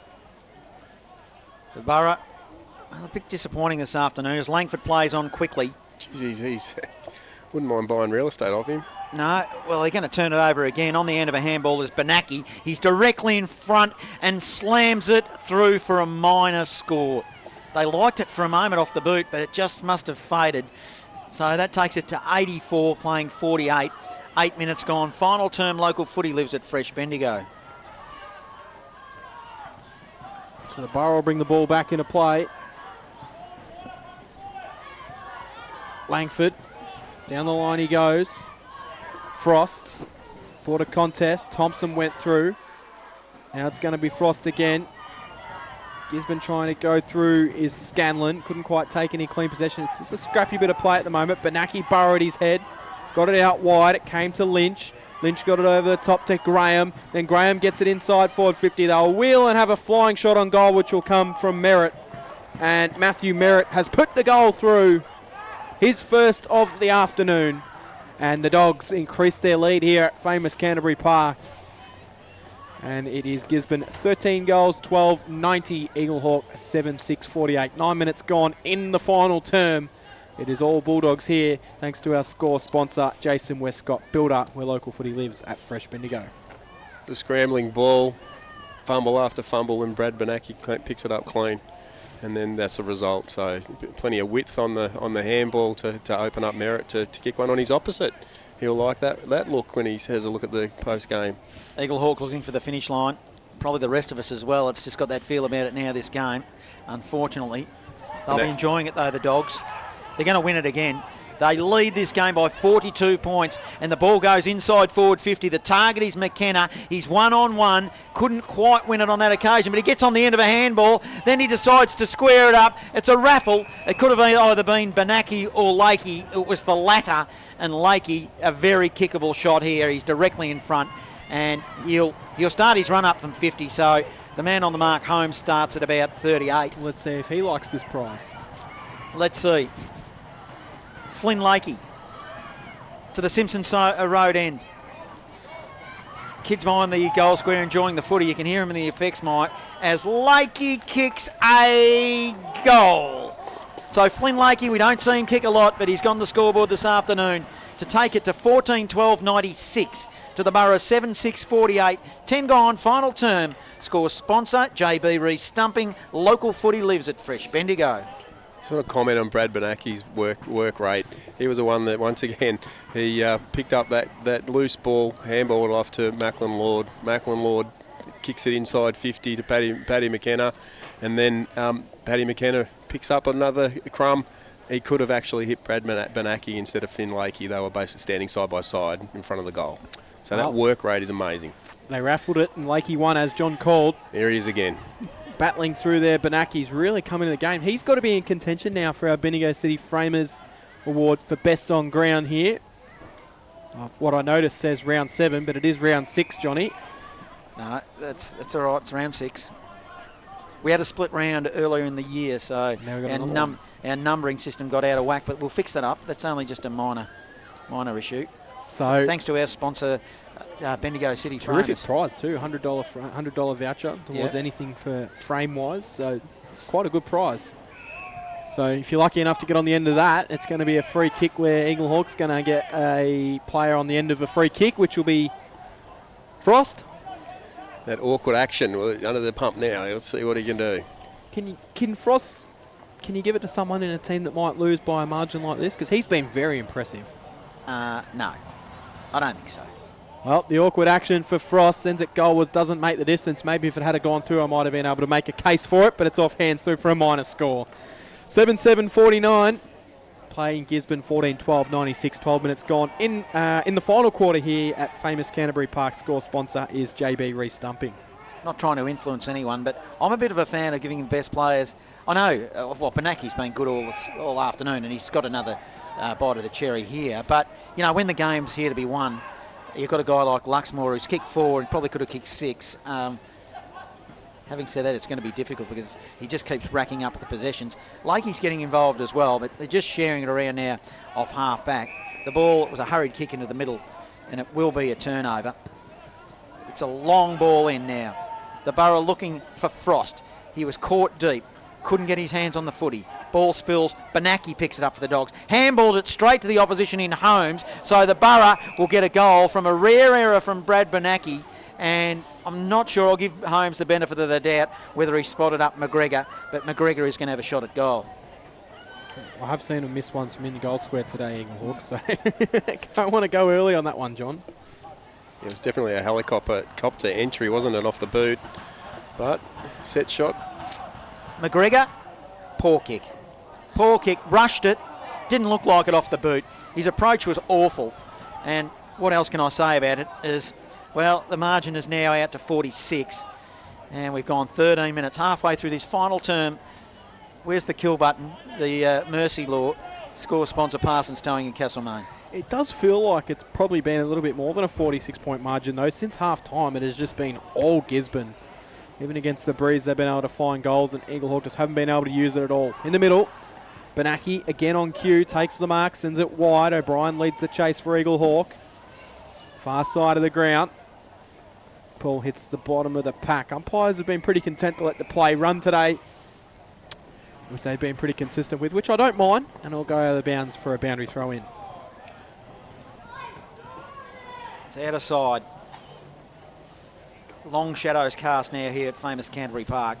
It's going to be a cool, crisp evening again, not a cloud in the sky, as Benaki at the bottom of the pack tries to work it out and can't.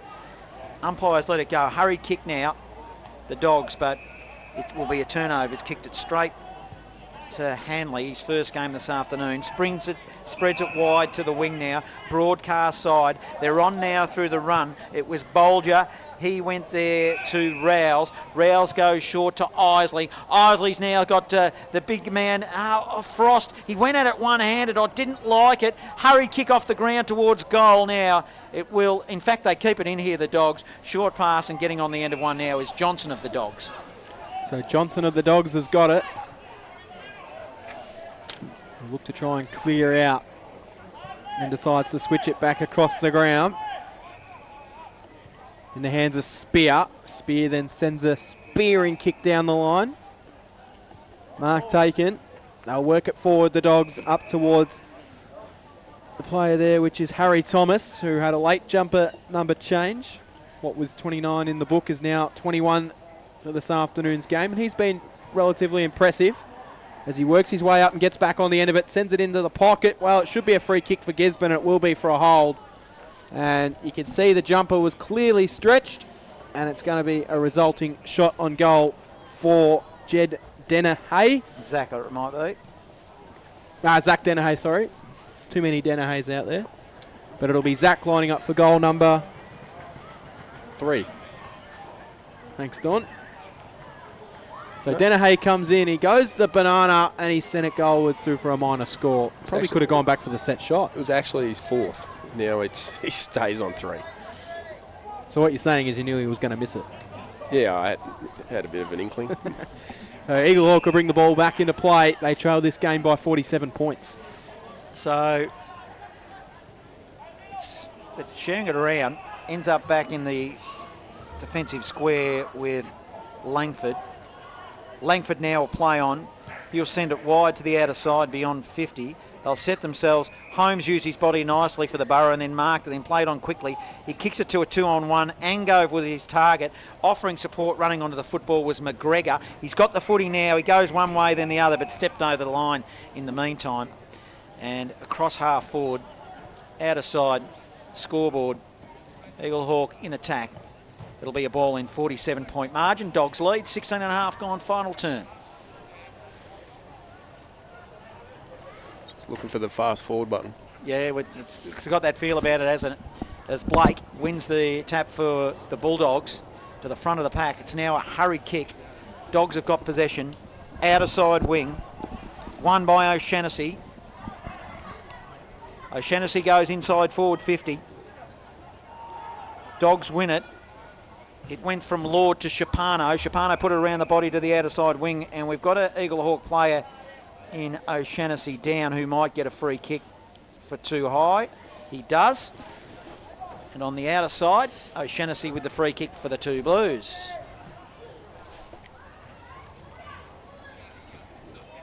Has Cam gone What's to sleep? Jack? I'm trying to work out Jack Scanlon sending us some messages from down on the boundary there, Don. He's probably saying, give me that prize as the Burren going through Thompson go forward. It's a long shot at goal, and Thompson has kicked the goal. It is Ben Thompson for his second. So, geez, that ball had some distance on it, kicking against that breeze. It must have died off a bit, Don, I think, but Eaglehawk go to 8.856. Dogs 14.13.97. 18 gone. Final term score sponsor, Parsons Towing in Castlemaine. Local footy lives at Fresh Bendigo. I don't think it has, John. that flag's right in front of your face. Well, geez, it carried though, didn't it? Yeah, he might have got hold of it. Yeah, well, clearly got hold of it. Don't you worry about that. He's not really a renowned long goal kicker, is he? No, not at all. He's kicked 2. Yeah. Well, he got one on the board today, and now he's going to go into the middle and win the clearance. He's slammed into the back, and the umpire says yes. So it will be a free kick to Ben Thompson. He might have nearly brought himself into being Eaglehawk's best player again this afternoon, other than maybe Frost, as he kicks a nice pass inside. And it finds Darcy Richards hard out on a lead, marks it in front of his head. He'll go back 45 metres out, directly in front for the set shot towards the Bendigo town end of the ground. Bendigo or Eaglehawk town end? Bendigo's that direction as well, but Eaglehawk town end's what I'm thinking. The flag is limp, John, so he should get range here. So Richards, 45 out directly in front. Well, he sends it right to the line, and he's just snuck it home. So he gets himself a 4th goal for Darcy Richards. He'll try and tell you after the game that he kicked 5 after being 1 earlier in the quarter in the first that he celebrated, but it'll go down as 4. 9.862, Gisborne 14.13.97. It is a pretty comfortable margin as we tick into the 20-minute mark of the final term. And just watching you here, I think he's done for the day with a hammy. He was stretching his right leg before he kicked, and now he's just walked off. That's Darcy's day done. Well, he's got a week's rest, but that only gives him 14 days, and of course, unless Eaglehawk have the bye for that second one, but that second week. But an important player to miss, as it's one out of the middle now. It'll be the Dogs. It's a left footer that went inside forward 50 by Lord. It'll be a free kick to Scanlon. What's your association with him? Did you work with him, or was he a student of yours, Scanlon? A student? The latter, yes. The latter. Kick it, Jack.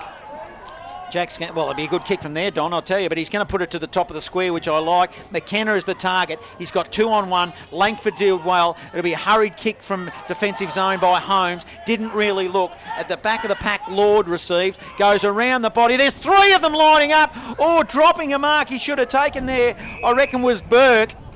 It was too easy. He just was a little bit laconic at it, and it's going to cause a stoppage. And 49 out from the Dogs' goal. We're going to have a ball up. They could have raffled it. There's 3 of them there. McKenna would have had it for lunch if he had a shot at it. Scanlon doing the ruck work, getting involved as well. Now emerging with a footy hurried kick from the pack. It's a poor kick. It was Neves. He kicked it straight to Lord. Lord will go corridor now. He's got a player breaking for him in Normington. Normington now, a low bullet ball, poor kick. Turnover. He's kicked it straight to the opposition, and it will be Langford again, who's been pretty good for the Borough. He has. Sort of had to be, hasn't he, really? He's had plenty of pressure and plenty of entries. He's had a lot of the ball, but he's also had 13 chances to kick the ball back into play as well. So being the kicker-innerer, is that what we're going with? Kicker-innerer. Designated kicker would be the word. There we go. That's why you get paid the big bucks to make the special comments, Don. Well, he is a school teacher, so we'll... He's up. Ball worked forward, right underneath the scoreboard, out of bounds for a boundary throw-in. You need to rephrase the big bucks. If it's any consolation, Cam and I are getting paid exactly the same as you, Don. Well, he got a free coffee out of today. We didn't get that. No, we didn't get one of those today. Sponsors coffee. The Dennehy coffee. Donahue, yeah.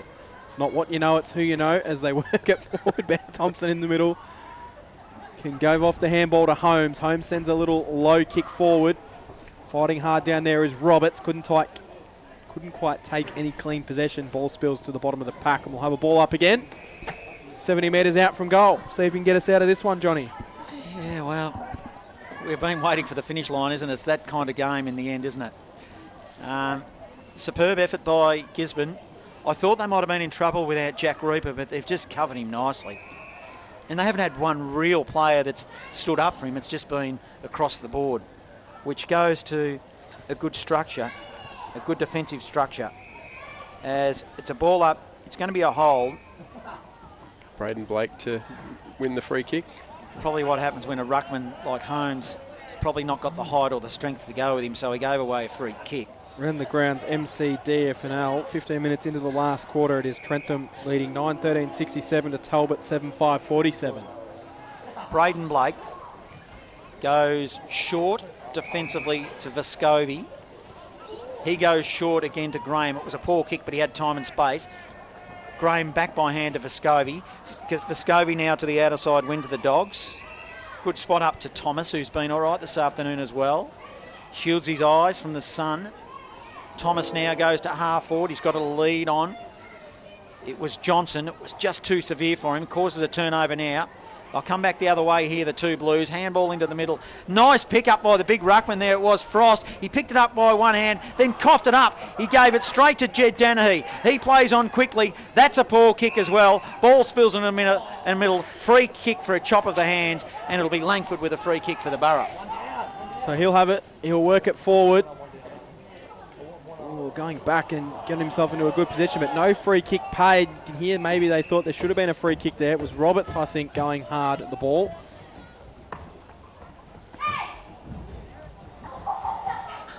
Blowouts in other games in the Bendigo Footy Netball Seems to be a common theme at the moment.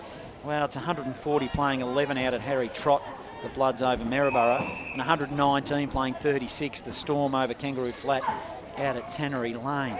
So not good. And it's 97 playing 62 here at famous Canterbury Park as the Dogs and Eaglehawk will work their way towards the finish. It's in the hands of Lakey, who's come into the game, working it down the line. Player taken possession and dropped the ball. As I mentioned earlier, it should be holding the ball, but it's not. As Johnny said, there is no rule called holding the ball. It's just should be dropping the ball, but let's move on. Eaglehawk work it. We'll turn it over across half whack. Got options in the middle of the ground if they want to go. Rouse is lurking. Really hasn't done anything since coming back on in after getting sent off in that third quarter. Rouse, unfortunately, disappointing for him. So Evans has got it in the middle of Canterbury Park. He'll go to that man, Rouse, who can come across the ground if he wants. Still screaming for it is Bolger. Eventually, he's going to lead at him. Again, doesn't get used. They go long, and it's a really poor kick. It's going to be a mark to Danahy, and I think it's a block off the ball. Might have been against Spear, possibly. Thompson's going to take the free kick and then chip it into the pocket. And turnover City, where Gisborne will mark. They'll find Lakey, and he will look to come back through the middle. Cross half back. He just goes short laterally. Found Burke. Burke now a handball on. It went to Lord. Lord goes to the outer side now. Madden picks it up for the Borough. Handball over the top forward. Holmes receives. He'll go inside forward 50, looking to Neves. Neves had 2-on-1. Thompson gets involved. Handball wide. It was okay. It went to Bolger, who goes goalward. Go right to the line. And it's killed for a minor score. 9-9-63 the Borough. 14-13-97 Gisborne. 26 gone. Final turn. Local footy lives at Fresh Bendigo.